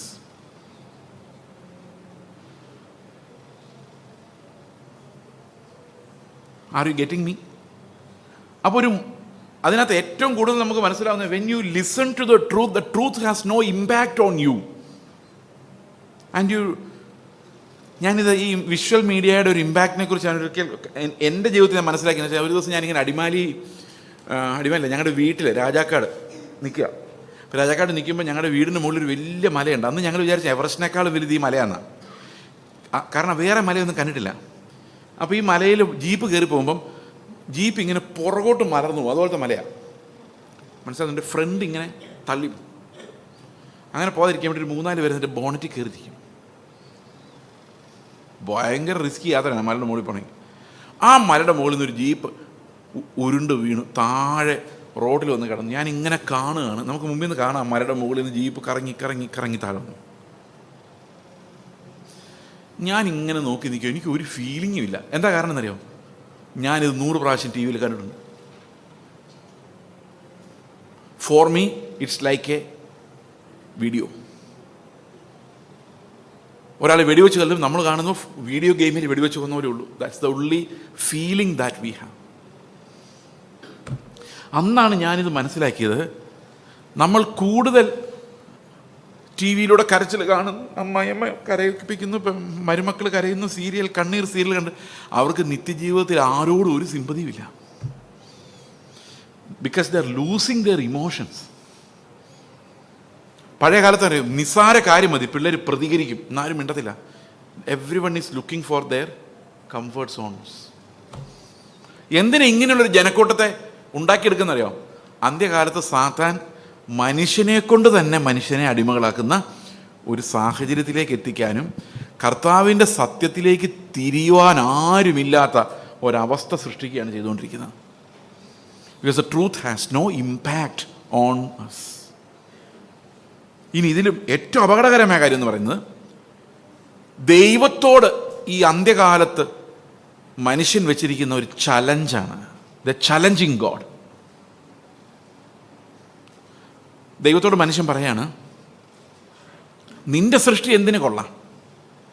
60-70 വയസ്സാകുമ്പോഴേക്കും liver, kidney, ഹാർട്ടെല്ലാം അടിച്ചു പോകുന്ന, ശ്വാസം മുട്ടുന്ന, മരിച്ചു പോകുന്ന ദുർബലരായ കുറേ ആൾക്കാർ. നീ ഉണ്ടാക്കിയ എത്ര നല്ല സാധനവും പൊഴിഞ്ഞു പോകുന്നു, ഇല്ലാതായി പോകുന്നു. അപ്പം മനുഷ്യൻ്റെ ഏറ്റവും വലിയ ആഗ്രഹം എന്താണ്? ഒരിക്കലും മരിക്കരുത്. നിങ്ങളുടെ ഏറ്റവും വലിയ ആഗ്രഹം എന്താ? ഈ മെഡിസിനൊക്കെ കണ്ടുപിടിക്കുമ്പോൾ അവരുടെ യഥാർത്ഥ ആഗ്രഹം എന്താണ്? മനുഷ്യന് പറ്റുന്നിടത്തോളം ദീർഘായുസ് കൊടുക്കുക. അവൻ 250, 300, 500 വർഷം ജീവിക്കാം. അതിനുവേണ്ടിയല്ലേ അല്ലേ? ഇനി ഏജിങ് ഇങ്ങോട്ട് തടയാൻ പറ്റുവാണെങ്കിൽ നമ്മൾ ജയിച്ചു. നമ്മൾ പിന്നെ മരിക്കത്തില്ല. കാലനില്ലാത്ത കാലം എന്ന് പറഞ്ഞുകൊണ്ട് കുഞ്ചൻ നമ്പ്യാർ എന്തോന്നു ഒരു കവിത എഴുതിയായിരുന്നു, ഒരു പാട്ട്. ആരും മരിക്കുന്നില്ല. അതെങ്ങനെ അവർ സാധിക്കുന്നതെന്ന് വെച്ച് കഴിഞ്ഞാൽ, ഈ 2005-2006 ഒരു പയ്യൻ, ഞാൻ നിങ്ങളോട് പറഞ്ഞത് എനിക്ക് ഓർമ്മയില്ല, സെരൂബ് എന്ന് പറഞ്ഞൊരു പയ്യൻ, ഒരു ആന്ധ്രാക്കാരൻ പയ്യനാണ്. അവൻ എന്നോട് പറഞ്ഞു, ശാസ്ത്രത്തിൻ്റെ അടുത്ത ലക്ഷ്യം എന്ന് പറയുന്നത്, അവൻ വെറും 18 വയസ്സുള്ള അന്ന്, മെഷീൻസ് വെച്ച് മനുഷ്യന് നിത്യജീവൻ കൊടുക്കുക എന്നുള്ളതാണ്. എങ്ങനെ മെഷീൻസ് വെച്ച് മനുഷ്യന് നിത്യജീവൻ കൊടുക്കുന്നത്? അത് ഞാൻ കഴിഞ്ഞ ദിവസം നിങ്ങളോട് പറഞ്ഞതാണ് എൻ്റെ ഓർമ്മ. എൻ്റെ അതേ ഷേപ്പിൽ ഒരു ആൻഡ്രോയിഡ് ഹ്യൂമനോയിഡ് റോബോട്ടിനെ ഉണ്ടാക്കുക.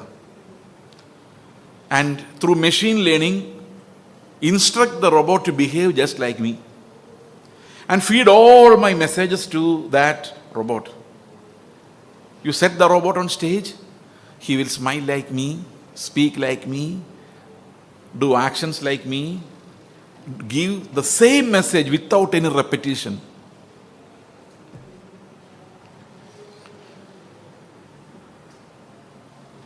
ഇയാൾ മരിക്കത്തില്ല. ആരും മരിക്കത്തില്ല. ഈ മെഷീൻ മരിക്കില്ല. നിങ്ങൾ ആലോചിച്ച്, കിം ജോങ് ഉൻ എന്ന് പറയുന്ന എത്ര പേര് കേട്ടിട്ടുണ്ട്? ഈ കിം ജോങ് ഉൻ അതുപോലത്തെ ഒരു കമ്പ്യൂട്ടർ ഉണ്ടാക്കിയിട്ട്, ഒരു കിം ജോങ് ഉന്നിനെ സൃഷ്ടിച്ചിട്ട് ഒരിക്കലും മരിക്കാത്ത ഒരു സ്റ്റേജിൽ പ്രിസർവ് ചെയ്യാൻ ശ്രമിച്ചു കഴിഞ്ഞാൽ എന്തായിരിക്കും അവസ്ഥ? രാജ്യത്തിൻ്റെ അവസ്ഥ എന്തായിരിക്കും? അപ്പം കിരാതമായ ഭരണം നിത്യമായി കണ്ടിന്യൂ ചെയ്യാൻ പറ്റുന്ന രീതിയിൽ ഈ മെഷീൻ ലേണിങ്ങിലൂടെ ആൾക്കാർക്ക് നിത്യജീവൻ കൊടുക്കാം എന്ന് ശാസ്ത്രം കരുതുന്നു. അവർക്ക് ഇമോഷൻസ് കൊടുക്കാം, മനുഷ്യൻ സൃഷ്ടിക്കുന്നു. അപ്പോൾ ആരുടെ സൃഷ്ടിയാണ് കുറച്ചുകൂടെ നല്ലത്? ദൈവം സൃഷ്ടിച്ചതിനേക്കാളും? ഇനി അത് പോകട്ടെ, അതിനേക്കാളും വലിയ പ്രശ്നം എന്ന് പറയുന്നത് മോറാലിറ്റിയാണ്, സെക്ഷൽ ഐഡൻറ്റിറ്റി. പല ആൾക്കാരും പറയുന്നത് ഞങ്ങൾ ജനിച്ചത് സ്ത്രീയുടെ ശരീരത്തിലാണെങ്കിലും ഉള്ളിലിരിക്കുന്നത് പുരുഷനാണ്, മൈൻഡ് കൊണ്ട്. എന്നിട്ട് അവർ പറയുന്നത് we are men in the prison of a female body. കേട്ടിട്ടുണ്ടോ ഇത്? Have you heard of this? How many of you heard about this? Okay. അതുപോലെ പുരുഷന്മാർ പറയാണ് I look like a man but I am a lady imprisoned by my male body. അതുകൊണ്ട് സ്വാതന്ത്ര്യം എന്ന് പറഞ്ഞാൽ ഞാനൊരു അകം കൊണ്ടൊരു സ്ത്രീ ആണെങ്കിൽ എൻ്റെ പുറം കൊണ്ടൊരു പുരുഷനായാലും സ്ത്രീയായി പെരുമാറാനുള്ള അവകാശം. You understand? That means gender will not be determined by physical factors, gender will be determined by the person concerned. That means I will determine whether I am a man or a woman. Okay? ഇതുകൊണ്ടുണ്ടാകുന്ന problem നിങ്ങൾ വിചാരിക്കും ഇതൊന്നും കേരളത്തിലോട്ട് വന്നിട്ടില്ല, നിങ്ങൾ ചിന്തിക്കുമായിരിക്കും. എന്നോട് പണ്ടൊരു pastor പറഞ്ഞാണ്, പണ്ട് കാലത്തൊക്കെ അമേരിക്കയിലോട്ടൊക്കെ നമ്മുടെ നാട്ടിൽ നിന്ന് ആമ്പിള്ളേർ പോകുമ്പം അവിടെ അമ്മച്ചിമാരിരുന്ന് പ്രാർത്ഥിക്കും, എൻ്റെ കർത്താവേ എൻ്റെ മോൻ അമേരിക്കയിൽ പോയിട്ട് അടുത്ത മദാമേനൊന്നും കല്യാണം കഴിച്ചുകൊണ്ട് വരല്ലേ, പിള്ളേരുണ്ടായാലും ഇംഗ്ലീഷ് പറയാൻ എന്നെക്കൊണ്ട് പറ്റത്തില്ല, നാട്ടിൽ വന്ന് നാട്ടുകാരിയെ കല്യാണം കഴിക്കാവുള്ള ഓർമ്മയുണ്ടോ? അമ്മ അയൽക്കാർ പറയും കണ്ട അവൻ ഈ കല്യാണമൊന്നും വേണ്ടെന്ന് പറയുന്നത്, അവൻ ഏതോ മദാമയും കണ്ട് കെട്ടിച്ചുകൊണ്ട് വരും. ആ പാസ്റ്റർ പറയും ഇപ്പം പ്രാർത്ഥന മാറി, ഇപ്പോൾ പ്രാർത്ഥിക്കുന്ന കർത്താവ് മദാമയായാലും കുഴപ്പമില്ല, നീഗ്രോ ആയാലും കുഴപ്പമില്ല, ഒരു പെണ്ണിനെ തന്നെ കെട്ടിക്കൊണ്ട് വരണേ. ഇവൻ വീട്ടിൽ വന്നിട്ട് daddy mummy this is my partner എന്ന് പറഞ്ഞാൽ ഒരു പയ്യനെ കാണിച്ചു കൊടുത്താൽ അവസ്ഥ എന്തായിരിക്കും? നമ്മൾ നാട് വിട്ട് ഓടേണ്ടി വരും. ഇവർ പറയുന്നത് എല്ലാവരെയും സ്നേഹിക്കണം എന്നാണ്, അതായത് നോ ഡിസ്ക്രിമിനേഷൻ. അപ്പോൾ ആരുടെ സ്നേഹമാണ് വലുത്? കാനഡയിലൊരു ചർച്ചിൽ ഒരു ലേഡി പാസ്റ്റർ, അത് തന്നെ ഒരു പ്രത്യേകതയാണ്, കാരണം അത് ബൈബിളിൽ പറഞ്ഞിട്ടില്ലാത്തൊരു കാര്യമാണ്. ഒരു ലേഡി പാസ്റ്റർ വന്നിട്ട് കുറേ നാൾ കഴിഞ്ഞപ്പോൾ ലേഡി പാസ്റ്ററിനെതിരെ ഒരു ആരോപണം ഉണ്ടായി, വേറൊരു ലേഡി പാസ്റ്ററുമായിട്ട് അവർക്ക് ബന്ധം. പുറത്താക്കി കഴിഞ്ഞപ്പം മറ്റേ ചർച്ചിൽ വേറൊരാൾ ഫേസ്ബുക്കിൽ പോസ്റ്റ് ചെയ്തിരിക്കുക, പ്രിയ കർത്താവിൽ പ്രിയ സഹോദരി ഒന്നുകൊണ്ടും വിഷമിക്കേണ്ട, നിങ്ങൾ ഞങ്ങളുടെ ചർച്ചിലേക്ക് പോരെ, കർത്താവിൻ്റെ സ്നേഹം എന്താണെന്ന് ഞങ്ങൾ നിങ്ങളെ കാണിച്ചു തരാം. ഇന്ന് നമ്മുടെ സ്കൂളിൽ കോളേജിൽ പിള്ളേർ ഉടൻ ഫേസ് ചെയ്യാൻ പോകുന്നൊരു കാര്യമാണ് ഞാൻ പറയുന്നത്. കേരളത്തിലോട്ടൊക്കെ കോളേജിലോട്ട് ചെല്ലുമ്പം ഈ എറണാകുളത്തെ ഒരു പ്രശസ്തമായ കാത്തലിക് കോളേജിൽ ഞങ്ങളുടെ കൂട്ടായ്മയിലുള്ള ഒരു മോള് പഠിക്കാൻ പോയി ഇംഗ്ലീഷ് ലിറ്ററേച്ചർ എടുത്താൽ പഠിക്കാൻ പോയി. അവിടെ ചെല്ലുമ്പോൾ ഇടയ്ക്കിടയ്ക്ക് സെമിനാർ നടത്തും. ഈ സെമിനാർ നടത്തുന്നത് എന്താണെന്ന് വെച്ച് കഴിഞ്ഞാൽ പിള്ളേരെ പഠിപ്പിക്കാൻ വേണ്ടിയാണ്. നിങ്ങളുടെ സെക്സ് നിങ്ങൾക്ക് തീരുമാനിക്കാം, whether you are A male or A female നിങ്ങൾക്ക്. മുഴുവൻ ഗേൾസ് ഉള്ള കോളേജാണ്, നിങ്ങൾ ചിലപ്പോൾ പേര് കേട്ട് മനസ്സിലാക്കണം. അപ്പോൾ ഈ കുട്ടി ആകെ വിഷമിച്ചു, കാരണം അവർ പറയുന്നത് നിങ്ങളൊരു പുരുഷനാണെന്ന് നിങ്ങൾക്ക് തോന്നുവാണെങ്കിൽ നിങ്ങളൊരു സ്ത്രീയെ തന്നെ കല്യാണം കഴിച്ച് ഭർത്താവായിട്ട് പുരുഷനായിട്ട് ജീവിച്ചോ എന്ന് പഠിപ്പിക്കുക പിള്ളേരെ. That's A Catholic college. After many seminars this girl asked the teacher one question. She asked, why don't we have a seminar on the other side? That means to explain gender in the natural way. Then the teacher said, you are brainwashed by some religious folks. ഒരു ദിവസം അവൾ പ്രതിഷേധിച്ചിട്ട് പറഞ്ഞു, സ്ത്രീയാണോ പുരുഷനാണോ എന്ന് തീരുമാനിക്കാൻ പ്രകൃതിക്കൊരു design ഉണ്ടല്ലോ. Why don't you accept the nature as a determining factor to distinguish between male and female, to decide the gender. അപ്പോൾ ആ teacher പറയാണ്, നിന്നെ ആരോ മതക്കാർ ബ്രെയിൻ വാഷ് ചെയ്തിട്ട് നിനക്ക് ഇങ്ങനത്തെ ചിന്തകൾ തോന്നി. ഇത് കേട്ടപ്പോഴേക്ക് ആ പിള്ളേർ, അവിടെ ഇരുന്ന പാവപ്പെട്ട ഒരു വിവരമില്ലാത്ത പിള്ളേർ അവിടെ ഇരുന്നുകൊണ്ട് ഉറക്കെ ഇവിടെ കളിയാക്കി ചിരിച്ചു. This is the reality that we are facing in the colleges in Kerala, everywhere. Sexual identity. പിന്നെ ഡ്രഗ് യൂസ്. ഇതിനേക്കാളൊക്കെ ഇതെല്ലാം അവിടെ കിടക്കുമ്പം തന്നെ ഇതിൻ്റെ എല്ലാ റൂട്ടെന്ന് പറയുന്നതല്ല, ലോസ് ഓഫ് ഫെയ്ത്ത് ആണ്. There is no faith in the truth. ചർച്ചിൽ പോകുന്നുണ്ട്, എന്ത് പിള്ളേരുടെ ഫെയ്ത്ത് ലോസ് എന്ന് പറയുന്നത് വലിയൊരു ലോസാണ്. Because the children do not have the real saving faith. Without the real saving faith, how do they follow the Lord? How do they follow the truth? See, when they are children, when they are very young children, the parents would instruct them in faith. Usually they employ all the wrong methods. That tell the child, oh, you want an instrument box? You want a bag? Yes, daddy. Yes, mommy. You pray. Jesus will give you a bag. This child will pray, Jesus, Yeshopacha, give me a bag, and he will sleep or she will sleep. In the morning, the parents would keep a bag by that child's bedside and say, see, Yeshopacha has given you a bag. Have you done that?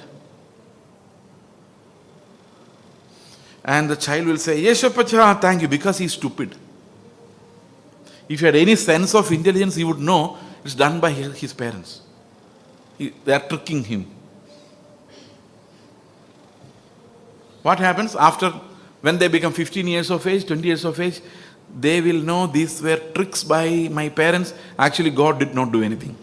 How do they realize it?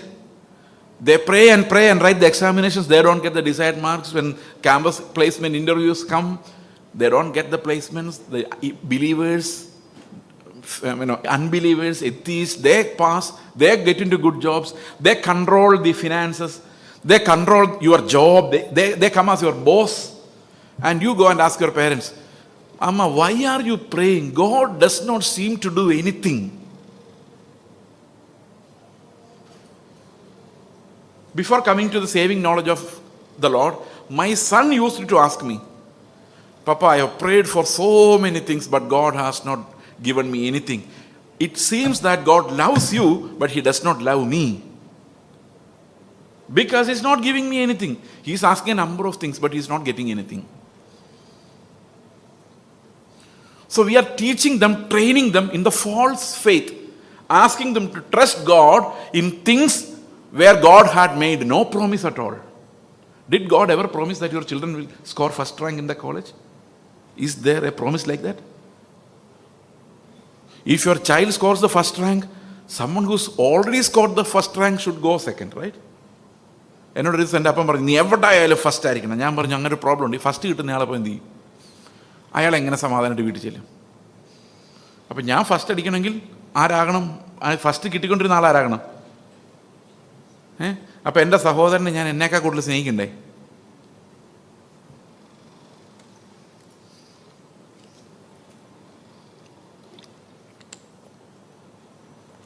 എന്നാൽ എന്താണ് കർത്താവ് നമുക്ക് വേണ്ടി ശരിക്കും ചെയ്തത്? What's the real blessing of Christ? What did God do? ഇത് ആർക്കും അറിയില്ല. It's not discussed in the church. ഇന്ന് ഒരാൾ എനിക്കൊരു സർവേ ഫലം അയച്ചു തന്നു. ഗുഡ് ന്യൂസിൽ പ്രസിദ്ധീകരിച്ചാൽ, നിങ്ങൾക്ക് വേണമെങ്കിൽ ഞാനത് പാസ്റ്ററുടെ വാട്സാപ്പിലേക്ക് ഇട്ടേക്കാം. അപ്പോൾ പാസ്റ്റർക്ക് നിങ്ങൾക്കൊരു വാട്സാപ്പ് ഗ്രൂപ്പൊക്കെ കാണുമല്ലോ, എന്നത്തിലാണല്ലോ. അതിനകത്തൊരു സർവേക്കകത്ത് പറഞ്ഞിരിക്കുകയാണ്, പെന്തക്കോസ്റ്റ് ചർച്ചുകൾ ഉൾപ്പെടെയുള്ള ക്രിസ്ത്യൻ ചർച്ചുകളിൽ രക്ഷയുടെ ഉറപ്പുള്ള ആരുമില്ല. വളരെ കുറച്ച് ആളുകൾ മാത്രമേ ഉള്ളൂ. അവരൊരു സർവേ നടത്തിയ സർവേയുടെ ക്വസ്റ്റ്യൻ കൊടുത്തിട്ടുണ്ട്. Are you sure you will go to heaven? What's your denomination? Pentecostal church of God. Will you go to heaven? I don't know. Bundle കണക്കിന് ഇരിക്കുന്നത്. No one has the saving knowledge of Christ. അതിനകത്ത് പറഞ്ഞിട്ടുണ്ട്, ക്രിസ്തുവിനെ പരാമർശിക്കാതെ പോകുന്നു. അത് വളരെ അത്യാവശ്യമായിട്ട് കാണേണ്ടത്. ഇത് ഞാൻ ഈ പ്രസംഗം തുടങ്ങുന്നതിന് 5 വർഷം മുമ്പ് തുടങ്ങിയ പരിപാടിയാണ് അവർ. ഈ കർത്താവിനെ കുറിച്ച് പ്രസംഗിക്കുന്നില്ല എന്നുള്ള വേദന കമ്മ്യൂണിക്കേറ്റ്. കഴിഞ്ഞ സേവരി ഹോം ക്രൂസൈഡിൽ ഒരാൾ അയച്ച ഒരു വോയിസ് ക്ലിപ്പ്. ആ വോയിസ് ക്ലിപ്പ് ഭയങ്കര പെയിൻഫുള്ളാണ്. അദ്ദേഹത്തിൻ്റെ അടുത്തൊരു ഓട്ടോക്കാരൻ ചെന്നിട്ട് പറഞ്ഞു, എനിക്ക് കുറച്ച് ട്രാക്റ്റ് വേണം. ഇദ്ദേഹം ട്രാക്റ്റ് പ്രിൻറ്റ് ചെയ്ത് കൊടുക്കുന്ന ആൾ. അദ്ദേഹം CSIക്കാരനാണ്, ഈ എവരി ഹോം ക്രൂസൈഡിൻ്റെ ആൾ. അപ്പോൾ ട്രാക്റ്റ് പ്രിൻറ്റ് ചെയ്ത് കൊടുക്കണം. അപ്പോൾ ഏത് ട്രാക്റ്റ് വേണമെന്ന് പറഞ്ഞു. പുതുജീവൻ എന്ന ട്രാക്റ്റ്. അപ്പോൾ ഇദ്ദേഹം ആ മനുഷ്യനോട് ചോദിച്ചു, എന്തിനാ ഈ ട്രാക്റ്റ് തന്നെ ചോദിക്കാൻ കാരണം? പുതുജീവൻ, വീണ്ടും ജനിക്കുന്നതിനെ കുറിച്ചാണ്. അപ്പോൾ ഈ മനുഷ്യൻ പറഞ്ഞു, അതിനകത്ത് നല്ല ഒത്തിരി കാര്യങ്ങളുണ്ട് ബ്രദറെ, അതുകൊണ്ടാണ്. അപ്പോൾ ഒരു ചോദ്യം ചോദിച്ചു, നിങ്ങൾ മരിച്ച സ്വർഗത്തിൽ പോവോ? അന്നേരം പുള്ളി പറഞ്ഞു, I will surely go to heaven. Then he asked, why do you say so? Then he said, I was severely affected by COVID. I was very serious. I was in a very serious condition. I was about to die, but God saved me. Then I understood God loves me, so He will get me into heaven.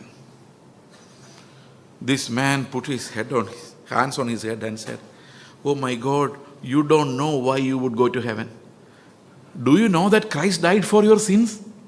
That's written in the same tract. He read that, he understood that, but it did not strike him that Christ died for his sins. That's why he would go to heaven. He didn't know that, even when he was distributing the tract to everyone. അന്ത്യകാലത്തെ വിശ്വാസത്യാഗം എന്ന് പറയുന്നത് ഈ പിള്ളേരെ, ഈ തലമുറയാണ് ഏറ്റവും കൂടുതൽ ബാധിക്കാൻ പോകുന്നത്. They don't know the doctrines. So it's important to understand that God is the one who saves us from sin and death and gives us eternal life. And what's the greatest gift of Jesus Christ? It's the eternal life. അത് ഞാൻ ഈ പറയുമ്പോൾ പ്രസംഗമായിട്ട് കേട്ടാൽ പോരാ. That should become the faith reality in their minds.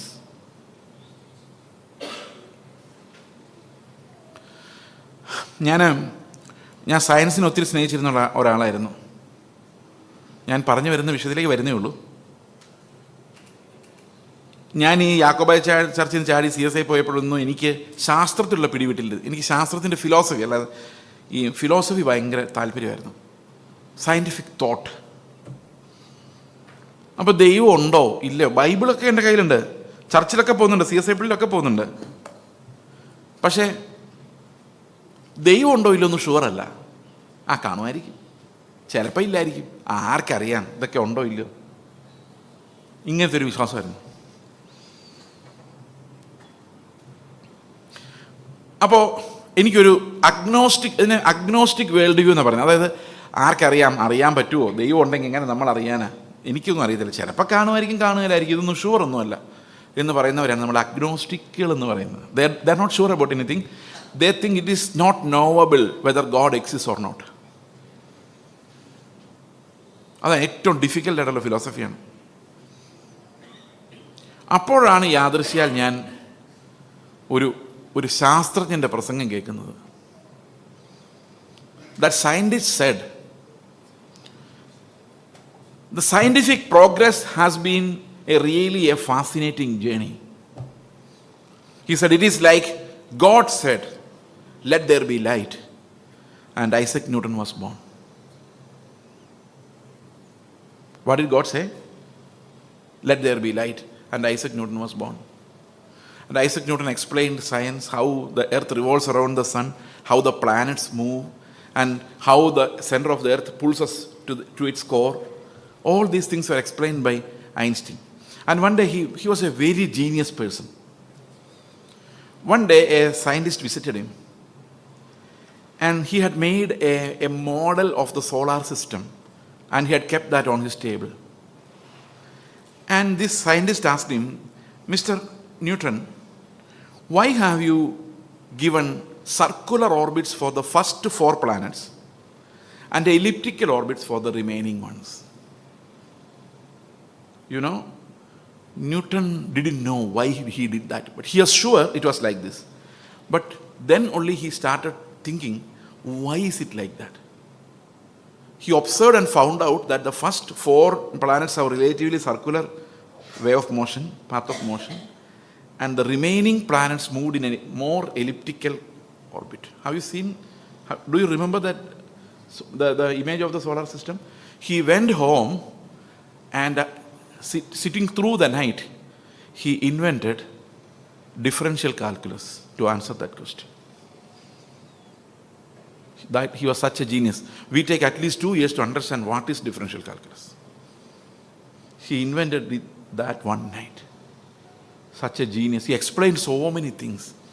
And then people started thinking that God does not exist. Science can explain everything. How earth was formed, they started explaining in the terms of science. Okay? They started telling that there is evolution, there is no God. We can determine all the forces of nature by scientific reasoning, and you can understand the universe by scientific reasoning. And this is called the materialistic worldview. Materialistic worldview എന്ന് പറഞ്ഞു കഴിഞ്ഞാൽ അതിന് മലയാളത്തിൽ പറയുന്ന ഭൗതികവാദം എന്നാണ്. കമ്മ്യൂണിസ്റ്റുകാർ ഭൗതികവാദികളാണ്. ഈ ഭൗതിക പ്രപഞ്ചത്തിൽ നമ്മൾ കാണുന്ന അതാണ് സത്യം, അതിനപ്പുറത്തേക്കൊരു സത്യമില്ല എന്ന കാഴ്ചയാണത്.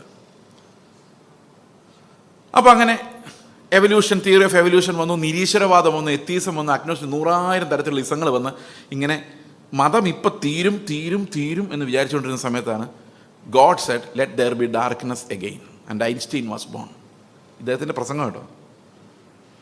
Einstein said what Newton said is right, but only in one angle of reference, a frame of reference. That means when you are looking from this side, it is true. നിങ്ങൾ റെയിൽവേ സ്റ്റേഷനിൽ നിൽക്കുമ്പം ഒരു train ഇങ്ങനെ പോകുന്നു, okay, പതുക്കെ പോകുന്നതാണ്. പക്ഷേ എതിർവശത്തോടെ opposite ഡയറക്ഷനിൽ പോകുന്ന ഒരു ട്രെയിൻ ഇരുന്ന് നോക്കുമ്പം ഈ ട്രെയിൻ ഭയങ്കര സ്പീഡിൽ പോകുന്നതായിട്ട് തോന്നുന്നത്. Am I right? അപ്പോൾ ഒരു സംഗതി നമ്മൾ ഏത് ഫ്രെയിമിൽ നിന്ന് നോക്കുന്നതനുസരിച്ചിരിക്കും അതിൻ്റെ സത്യം. അപ്പോൾ ഒന്നും നമുക്ക് കണ്ടുപിടിക്കാൻ പറ്റില്ല എന്നാണ്. അതായത് കൃത്യമായിട്ട് ഡിറ്റർമിൻ ചെയ്യാൻ പറ്റില്ല. കാരണം ഏത് ഫ്രെയിം ഓഫ് റെഫറൻസിൽ നോക്കിയാലും ആപേക്ഷികമായി മാത്രമേ നമുക്ക് ഈ പ്രപഞ്ചത്തെ കാണാൻ പറ്റുള്ളൂ. പിടികിട്ടിയത് ഇത് പിടികിട്ടില്ലെങ്കിലും കുഴപ്പമൊന്നുള്ള കേസല്ല. അപ്പോൾ അതിനർത്ഥം എന്താണെന്ന് വെച്ച് കഴിഞ്ഞാൽ അബ്സല്യൂട്ട് ട്രൂത്ത് എന്ന് പറഞ്ഞൊരു സാധനം കണ്ടുപിടിക്കാൻ പറ്റത്തില്ല. അപ്പോൾ ആൾക്കാരെ പുള്ളിയോട് ചോദിച്ചു, അപ്പോൾ ഏതാണ് സത്യം? അപ്പം നീ ഒരു ഫ്രെയിം ഓഫ് റെഫറൻസ് ഇന്നുകൊണ്ട് നോക്കുമ്പോൾ ട്രെയിൻ ഭയങ്കര സ്പീഡിൽ പോകുന്നു, വേറൊരുത്തൻ വേറൊരു ഫ്രെയിം ഓഫ് റെഫറൻസിൽ നോക്കുമ്പോൾ അത് പതുക്കെയാണ് പോകുന്നത്. ഓക്കെ, അപ്പോൾ ഓരോരോ ആംഗിളിൽ നോക്കി കഴിയുമ്പോൾ ഓരോ രീതിയിലാണ് കാണുന്നത്. അങ്ങനെ പ്രപഞ്ചത്തിൽ പല ഫ്രെയിം ഓഫ് റെഫറൻസിൽ നോക്കുമ്പം പ്രപഞ്ചം പല രീതിയിലാണ് കാണുന്നത്. അങ്ങനെ ആകുമ്പോൾ എന്താ സത്യം എന്ന് ചോദിച്ചപ്പം ഐൻസ്റ്റീൻ പറഞ്ഞു I don't know. Then it again plunged in to darkness. എന്നിട്ട് പുള്ളി പറഞ്ഞൊരു കാര്യം, ഒരു പൂച്ചയോട് ഇത് റെഡ് കളറാന്ന് പറഞ്ഞാൽ പൂച്ചയ്ക്ക് മനസ്സിലാക്കാൻ പറ്റത്തില്ല. Because it's vision is black and white. Only primates and man and some organisms, only they have colored vision. അതുപോലെ നമുക്ക് കേൾക്കാൻ പറ്റാത്ത പല ശബ്ദങ്ങളും ഈ മൃഗങ്ങൾക്ക് കേൾക്കാം. Because we can listen to voices from 20 hertz to, tell me some students, 20 hertz to 20,000 hertz. Who said that? Very good. അതിൽ കൂടിയ ശബ്ദവും കുറഞ്ഞ ശബ്ദവും നമുക്ക് കേൾക്കാൻ പറ്റില്ല. അതൊക്കെ ഈ പ്രാണികൾക്ക് കേൾക്കാം, പട്ടികൾക്ക് കേൾക്കാം, പൂച്ചകൾക്ക് കേൾക്കാം, മറ്റ് പാറ്റകൾക്ക് വരെ കേൾക്കാം. അപ്പം നമ്മൾ കാണുന്ന ഒന്നുമല്ല പ്രപഞ്ചം. ഈ ബുദ്ധിയില്ലാത്ത മനുഷ്യന് ഈ പ്രപഞ്ചത്തിൻ്റെ, നമ്മുടെ മലയാളത്തിലൊരു പാട്ടുണ്ട്, അനന്തം അജ്ഞാതം അവർണ്ണനീയം. കേട്ടിട്ടുണ്ടോ അത്? നാരായണപാട്ട് നാരായണമേനോൻ, അനന്തം അജ്ഞാതം അവർണ്ണനീയം, ഈ ലോകഗോളം തിരിയുന്ന മാർഗം, അതിങ്കലെങ്ങാണ്ട് ഒരിടത്തിരുന്ന് നോക്കുന്ന മർത്യൻ കഥ എന്ത് കണ്ടു, ഒന്നും അറിയാൻ മേല. അപ്പോൾ ഞാൻ തിരിച്ച് ഈ പ്രസംഗം കേട്ടിട്ട് ഞാൻ തിരിച്ച് വീട്ടിലോട്ട് പോവാം. അപ്പോൾ എൻ്റെ മനസ്സിലൊരു ചോദ്യം വന്നു, എൻ്റെ കർത്താവേ, ഈ ശാസ്ത്രം അന്ന് ന്യൂട്ടൻ്റെ കാലത്ത് ഇത് വിശ്വസിച്ചിരുന്നവരെല്ലാം ഈ ഐൻസ്റ്റീൻ്റെ കാലമായപ്പോഴേക്കും വേറെ ഒരു രീതിയിൽ ചിന്തിക്കേണ്ടി വരുന്നു. ഇനി ശാസ്ത്രം ഒരിക്കലും കള്ളം പറയാൻ ശ്രമിക്കുന്നില്ല, സത്യം കണ്ടെത്താൻ എപ്പോഴും ശ്രമിക്കുന്നത്. അപ്പോൾ കുറേ നാൾ കഴിയുമ്പം കുറച്ചും കൂടെ നല്ല മെഷീൻസും കുറച്ചും കൂടെ നല്ല തോട്ട് പ്രോസസ്സുള്ള ആൾക്കാരും ജനിച്ചു കഴിഞ്ഞാൽ ഇന്ന് ഇവർ പറഞ്ഞതെല്ലാം തെറ്റാന്ന് പറഞ്ഞ് വേറൊന്നിലോട്ട് പോകുമ്പോൾ ഇത്രയും തലമുറ അന്ധകാരത്തിൽ നശിച്ചു പോവല്ലേ? മനസ്സിലായോ? ഞാൻ പറഞ്ഞു മനസ്സിലായോ? ദാറ്റ് മീൻസ് 2000 വർഷം കഴിഞ്ഞ 2000 വർഷം നോക്കിയാൽ ഇത്രയും നേടിയ സയൻറ്റിഫിക് പ്രോഗ്രസ് നമ്മൾ വിശാല പ്രപഞ്ചത്തിൻ്റെ കണ്ണിലൂടെ നോക്കിയാൽ നമ്മൾ ഇന്ന് മനസ്സിലാക്കി വെച്ചിരിക്കുന്നത് ശരിയാവണമെന്നില്ല. കാരണം 1500 വർഷങ്ങൾക്ക് മുമ്പുള്ള ശാസ്ത്രം കേട്ടാൽ നമ്മൾ കരഞ്ഞു പോകും. നമ്മൾ ഈ ഗ്രീക്കുകാരൊക്കെ എഴുതി വെച്ചിരുന്ന ശാസ്ത്രമൊക്കെ വായിച്ചു നോക്കിയാൽ ഒരു ബോധവുമില്ല നമുക്ക് എർത്തിനെ എവിടെ തൂക്കിയിട്ടിരിക്കുന്നതൊക്കെ അവർ പറഞ്ഞുകൊണ്ടിരുന്നത് ആദ്യം. അതൊക്കെ ഭയങ്കര ശാസ്ത്രജ്ഞന്മാരായിരുന്നു അന്നത്തെ. ഞാനിങ്ങനെ ഇത് ആലോചിച്ചുകൊണ്ട് വരുമ്പോൾ എൻ്റെ ഉള്ളിലേക്ക് വരിക, my God, everything is relative. Then where will we hang? What will we hold as truth? ഈ ലോകത്ത് ട്രൂത്ത് ഇല്ലാതെ പോയാൽ നമ്മൾ എന്തിനു ജീവിക്കണം? എന്തെങ്കിലും ഒരു ആധാരമായ anything, is there anything substantial or believable or permanent, eternal? ഞാനിങ്ങനെ KSRTC ബസ് ഇരുന്നുകൊണ്ട് ആലോചിക്കുക. അപ്പം എൻ്റെ മനസ്സിലേക്ക് ദൈവം ഒരാശയം തന്നു. ഇതുവരെ ലോകത്തിൽ ആർക്കും തൊടാൻ പറ്റാത്തതും മാറ്റാൻ പറ്റാത്തതുമായിട്ട് ഒറ്റ കാര്യം മാത്രമേ ഇതുവരെ ഉണ്ടായിട്ടുള്ളൂ. അബ്സല്യൂട്ടായിട്ട്, അതിൻ്റെ മുകളിൽ വേറൊന്നില്ല എന്ന് പറയാവുന്ന അബ്സല്യൂട്ടായിട്ട് ഒരൊറ്റ കാര്യം മാത്രമേ ലോകത്തിലുണ്ടായിട്ടുള്ളൂ. ഇന്ത്യയിലെ കോൺസ്റ്റിറ്റ്യൂഷൻ നമ്മൾ നോക്കിയാൽ നല്ലൊരു കോൺസ്റ്റിറ്റ്യൂഷനാണ് ഇന്ത്യയുടെ. ഞാൻ നോക്കിയിട്ട് അമേരിക്കയുടെ കോൺസ്റ്റിറ്റ്യൂഷനേക്കാളും നല്ലതാണ്.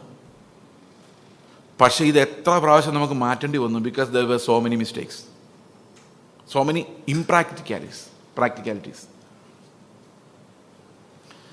എന്തിനും മാറ്റം വരും. ഒരു 1000 വർഷങ്ങൾക്ക് മുമ്പുള്ള നിയമങ്ങൾ ഇന്ന് നടക്കുകയില്ല. നിങ്ങൾ വേറെ ഏതെങ്കിലും ഒരു മതം ആലോചിച്ച് നോക്കി, മറ്റു മതങ്ങളെക്കുറിച്ച് ആലോചിക്കുക, രാമായണത്തെക്കുറിച്ച്. ത്രേതായുഗത്തിൽ അത് കറക്റ്റായിരുന്നു. അവർ പറയുന്നതനുസരിച്ച് രാമായണം. ദ്വാപര യുഗത്തിലാണ് എന്ത് വന്നത്? മഹാഭാരതം വന്നത്. ആ കാലഘട്ടത്തിലെ കഥകളാണ്. എന്നാൽ യേശുക്രിസ്തുവിൻ്റെ നീതിയുടെ സുവിശേഷം, ഞാൻ ഈ ഗിരിപ്രഭാഷണത്തെക്കുറിച്ചാണ് പറയുന്നത്. I was thinking about the sermon on the mount and the righteousness of Christ. ഞാനിങ്ങനെ ആലോചിക്കുമായിരുന്നു, only thing in the world which is absolute, cannot improve on it. നമുക്കൊന്ന് ഇമ്പ്രൂവ് ചെയ്യാൻ പറ്റാത്തതായിട്ട്, നമുക്കൊന്ന് ബെറ്റർ ആക്കി എടുക്കാൻ പറ്റാത്തതായിട്ട് ഒരൊറ്റ പ്രമാണം മാത്രമേ ഉള്ളൂ. നിങ്ങൾക്ക് ആർക്കെങ്കിലും ഒന്ന് ട്രൈ ചെയ്യാമോ? Can you try to better, make it better? For example, സ്ത്രീയെ നോക്കുന്നവനെല്ലാം വ്യഭിചാരം ചെയ്തു. അതിനേക്കാൾ ബെറ്ററായിട്ടെന്ന് പറഞ്ഞത് നോട്ട് പോസിബിൾ. ഞാൻ നിങ്ങളെ സ്നേഹിച്ചതുപോലെ നിങ്ങളും പരസ്പരം സ്നേഹിക്കണം എന്നതാകുന്നു എൻ്റെ കൽപ്പന. യോഹന്നാൻ 15:12. അടുത്ത വാക്യം, തൻ്റെ സ്നേഹിതന് വേണ്ടി ജീവനെ കൊടുക്കുന്നതിനേക്കാളും അധികം സ്നേഹം ആർക്കുമില്ല. It's not comparable. കാരണം I am dying for my friend. There is no love more than that. It is not relative. It is an absolute morality. Did you get me? വേറെ ലോകത്തിൽ ഏത് ഇസം വെച്ച് നോക്കിയാലും, ഏത് റിലിജൻ വെച്ച് നോക്കിയാലും, they can speak only about a relative morality. Whereas I love the poor people more than you love. അത്രയേ ഉള്ളൂ. ആരാണ് ബെറ്റർ? ഇയാളേക്കാൾ ബെറ്ററാണ് അയാൾ.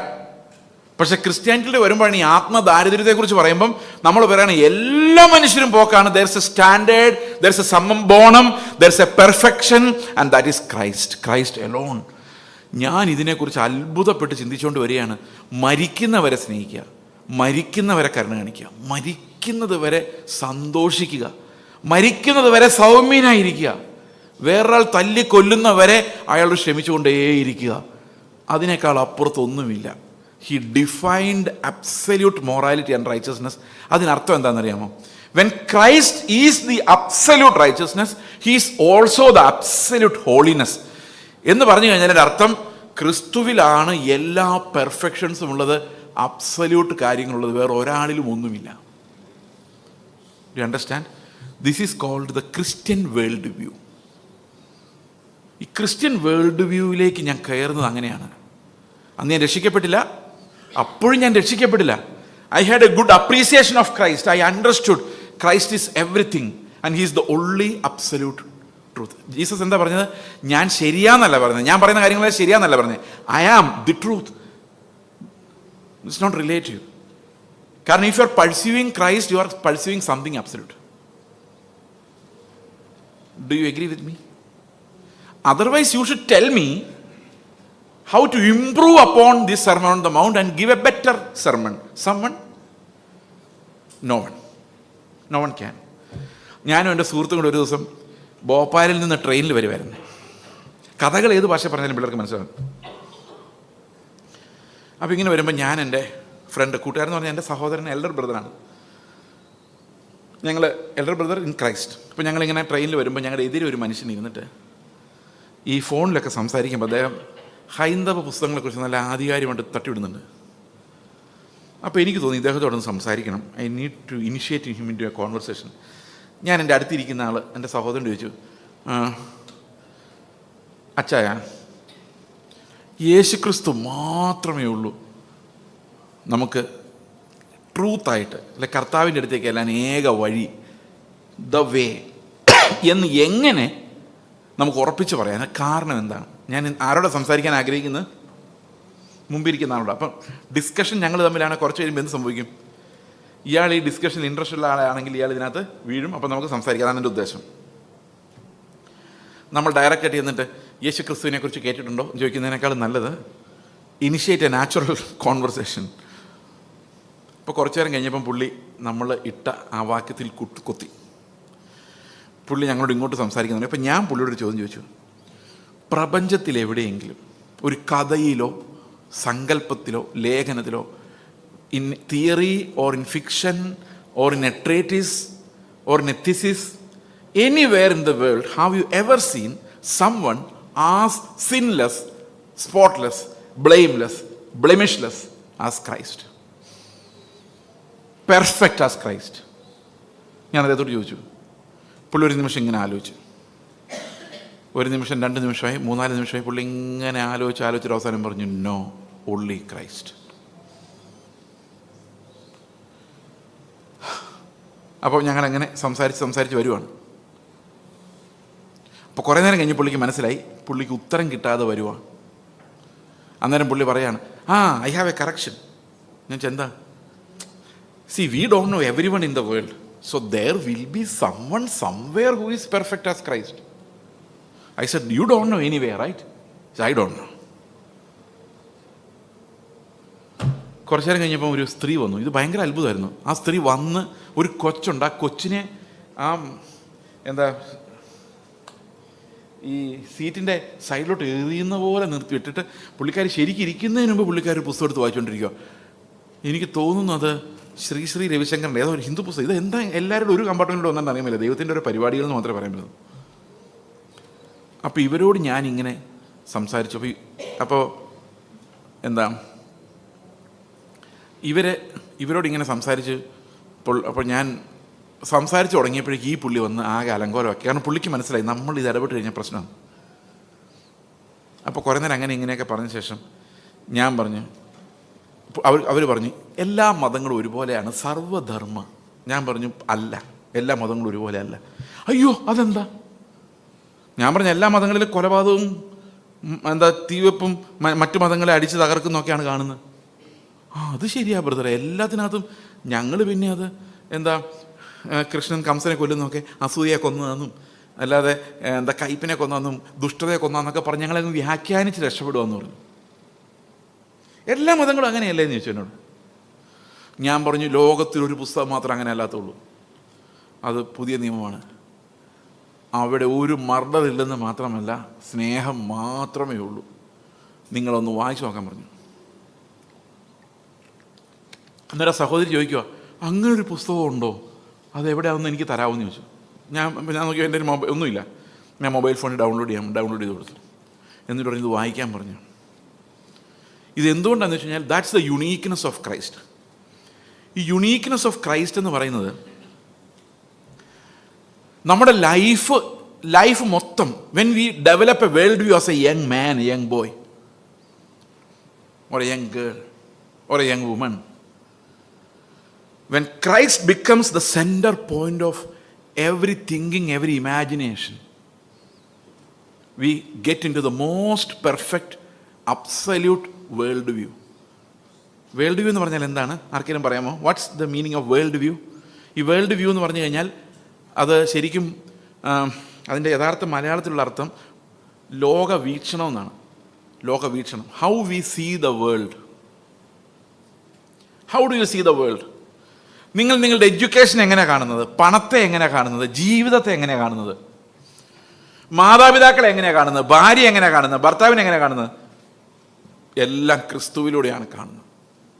Christ is the centre of our universe. ഇതാണ് ക്രിസ്ത്യൻ വേൾഡ് വ്യൂ എന്ന് പറയുന്നത്. We are in the end times, we are fighting for this world view. ഈ ക്രിസ്തു സെൻറ്ററായിരിക്കുന്ന, നമ്മുടെ ജീവിതത്തിൻ്റെ സെൻറ്ററായിരിക്കുന്ന ഒരു ലോക വ്യൂ, ലോക വീക്ഷണത്തിന് വേണ്ടിയാണ് നമ്മൾ ഫൈറ്റ് ചെയ്യേണ്ടത്. ഇത്രയും വലിയൊരു യുദ്ധത്തിനകത്തോട്ട് ഈ പിള്ളേർ ഇറക്കി വിടുമ്പം ഇവർക്ക് ക്രിസ്തു ആരാന്ന് പോലും അറിയാൻ വയ്യാതെ, ഉപദേശം പോലും അറിയാൻ വയ്യാതെ ഇവരിറങ്ങിപ്പോയി എവിടെ യുദ്ധം ചെയ്ത് ജയിക്കുമെന്ന് നമ്മൾ വിചാരിക്കുന്നത്? Do you see the seriousness of the battle? ഇവരങ്ങോട്ട് ചെല്ലുമ്പോഴേ, ഇവർ പോകുന്ന ഈ വെസ്റ്റേൺ രാജ്യങ്ങളിൽ ഒത്തിരി എത്തീസവും മെറ്റീരിയലിസവും ഉള്ള രാജ്യമാണ്. അങ്ങോട്ട് ചെല്ലുമ്പോഴേ നിങ്ങളുടെ പഴയ പുസ്തകം എടുത്ത് ദൂരോട്ട് കളയാൻ പറയുമ്പോൾ ഇവൻ പറയണം, അബ്സല്യൂട്ട് ട്രൂത്ത് ഇതിനകത്ത് മാത്രമേ ഉള്ളൂ. You show me something absolute somewhere else. I am believing something very serious. കാരണം എന്താ? ഗിരിപ്രഭാഷണത്തിൻ്റെ അവസാനം എന്താ പറയുന്നത്? കർത്താവിൻ്റെ വചനങ്ങളെ പ്രമാണിച്ച് ചെയ്യുന്നവനെല്ലാം പാറമേൽ. It's like A someone who builds his house on a rock. അതൊരിക്കലും അഴിഞ്ഞു പോകാത്ത ഒരു റോക്കിൽ പണിതുപോലെയാണ്. അപ്പം നമ്മൾ ഉറപ്പുവരുത്തേണ്ട ഒരു കാര്യം, ഈ Christian world view has to penetrate into the brains of our children. അത് വേറൊന്നും കൊണ്ട്, നമ്മൾ മതത്തിൻ്റെ ആൾക്കാരായതുകൊണ്ടല്ല, നമ്മൾ ട്രൂത്ത് അന്വേഷിക്കുന്നവരായതുകൊണ്ടാണ്. And the truth called Christ can set us free. മനസ്സിലാവുന്നുണ്ടോ ഞാൻ പറയുന്നത്? അപ്പോൾ ഒരു കുട്ടി നമ്മൾ വളർന്നു വരുമ്പോൾ ആ കുട്ടിക്ക് വിദ്യാഭ്യാസം കൊടുത്ത് നിങ്ങൾ അന്വേഷിക്കുന്നുണ്ട്, ആഹാരം ശരി കഴിച്ചോ നോക്കുന്നുണ്ട്. But has Christ become the central pivot for him? അത് നമുക്ക് കൺസേൺ അല്ല. സൺഡേ സ്കൂളിൽ പോയോ, മാർക്ക് മേടിച്ചോ, പക്ഷേ ക്രിസ്തു അവൻ്റെ കർത്താവും രക്ഷകനുമായി വന്നോ? ഞാൻ അങ്ങനെ ഈ KSRTC ബസ്സിലിരുന്ന് ആലോചിച്ച് ക്രിസ്തുവിൻ ബൈബിൾ കറക്റ്റാണ്. അപ്പോൾ എനിക്ക് വീട്ടിൽ വന്നിട്ട് എങ്ങനെയെങ്കിലും മത്തായിയുടെ സുവിശേഷം ഒന്നും കൂടെ വായിക്കണം തോന്നുക. കാരണം ഇത് വായിച്ചു നോക്കുമ്പം എല്ലാം നമ്മുടെ ശരിക്കും ഒരു പാപം ഒറിജിനേറ്റ് ചെയ്യുന്നത്, അതായത് വേറൊരാൾ പാപം ഒറിജിനേറ്റ് ചെയ്യുന്നതിന് മുമ്പ് തന്നെ, അതിൻ്റെ തോട്ട് പ്രോസസ്സ് ഉണ്ടാകുന്നതിന് മുൻപ് തന്നെയാണ് നമ്മളെ ഇവിടെ കൈകാര്യം ചെയ്തിരിക്കുന്നത്. ഈ സെർമൺ ഓൺ ദ മൗണ്ടിൽ ഒരു കൊലപാതകം എന്ന് പറഞ്ഞാൽ കൊലപാതകം ചെയ്ത ശേഷമല്ല, അവനോടൊരു ചെറിയ വിദ്വേഷം ഉള്ളിലുണ്ടാകുമ്പോഴേ we are set, that alarm bells are set. ഞാനിത് വായിച്ചു നോക്കിയപ്പോൾ ഇതിനേക്കാൾ പെർഫെക്റ്റായ ഒന്നും എൻ്റെ മുമ്പിലില്ല. അങ്ങനെ ഞാൻ 1 മാസം കഴിഞ്ഞു, 2 മാസം കഴിഞ്ഞു, ഞാനിങ്ങനെ റോഡിലൂടെ നടക്കുകയാണ്. 4 മണി സമയം. അപ്പോൾ ഈ കോളേജ് വിട്ടു. അപ്പോൾ എൻ്റെ ഒരു സ്വഭാവം എന്താണെന്ന് വെച്ച് കഴിഞ്ഞാൽ, ആ ഒരു 3-4 ആഴ്ച അല്ല, കുറേ നാളായിട്ട് ഞാൻ രാവിലെയും വൈകിട്ടും, രാവിലെ ഉച്ചയ്ക്കും അത്താഴവും കഴിക്കുന്നില്ല. 4 മണിക്ക് മാത്രമേ കഴിക്കുന്നുള്ളൂ. അപ്പം 4 മണിക്ക് കഴിക്കുമ്പോൾ ഇത്തിരി ഹെവി ആയിട്ട് കഴിക്കും. ഒരു മസാല ദോശയും കഴിക്കും. മസാല ദോശയ്ക്ക് നല്ല മസാല ഉണ്ട്, വിശക്കത്തില്ല. എന്തിനാണെന്നറിയോ? പൈസ കൂട്ടി വയ്ക്കുന്ന പുസ്തകം വാങ്ങാൻ. കാരണം ജനുവരി ഫെബ്രുവരി അവസാനമോടെ കോട്ടയത്ത് ഈ കറണ്ട് ബുക്സിൻ്റെ ഒരു ബുക്ക് ഫെസ്റ്റിവൽ ഉണ്ട്. എന്താ ഒരു നിങ്ങൾക്കറിയാമോ അത്? അങ്ങനെ ഒരു പരിപാടി ഉണ്ട്. അപ്പം ഇതിന് അറ്റൻഡ് ചെയ്യാൻ, പുസ്തകങ്ങളൊക്കെ വാങ്ങിക്കാൻ വേണ്ടി കാശ് സംഭരിക്കുന്നതാണ്. അപ്പം ഞാൻ സാധാരണ 4 മണിക്ക് പോയി വെജിറ്റേറിയൻ ഹോട്ടലിൽ കയറി ഒരു മസാല ദോശ കഴിച്ച് കഴിഞ്ഞാൽ അന്നത്തെ പിന്നെ വിശക്കത്തില്ല. പിന്നെ രാവിലെ സ്കൂളിൽ പോയി പഠിത്തമൊക്കെ ആയിട്ട് അതങ്ങ് ശ്രദ്ധിക്കാതെ പോയി 4 മണി മതി എന്ന് ചിന്തിച്ചിരിക്കുന്ന സമയത്താണ്.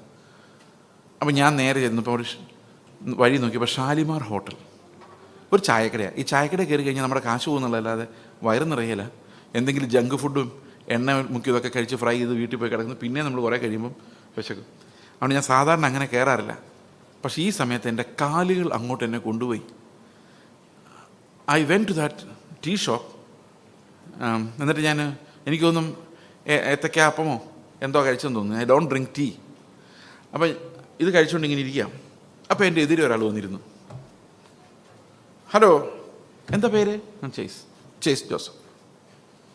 കോളേജിൽ പഠിക്കുമല്ലേ? അതെ. ഏതിനാണ് പഠിക്കുന്നത്? ഡിഗ്രി 2ാം വർഷം. Okay.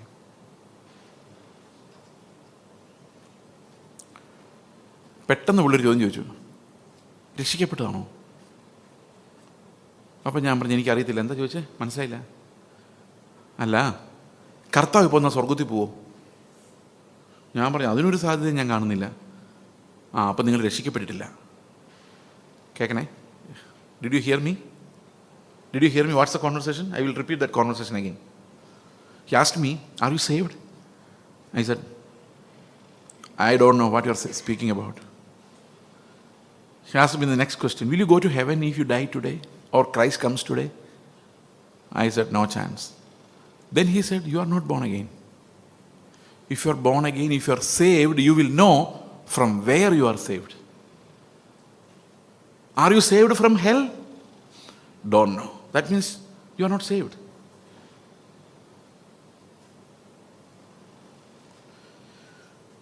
He communicated the gospel to me across the table. I was listening because I wanted to follow the Lord. I wanted to know how I can get that truth. Then I understood I was the wickedest sinner. I told you that story, I think. I was a pretentious person, full of self-righteousness.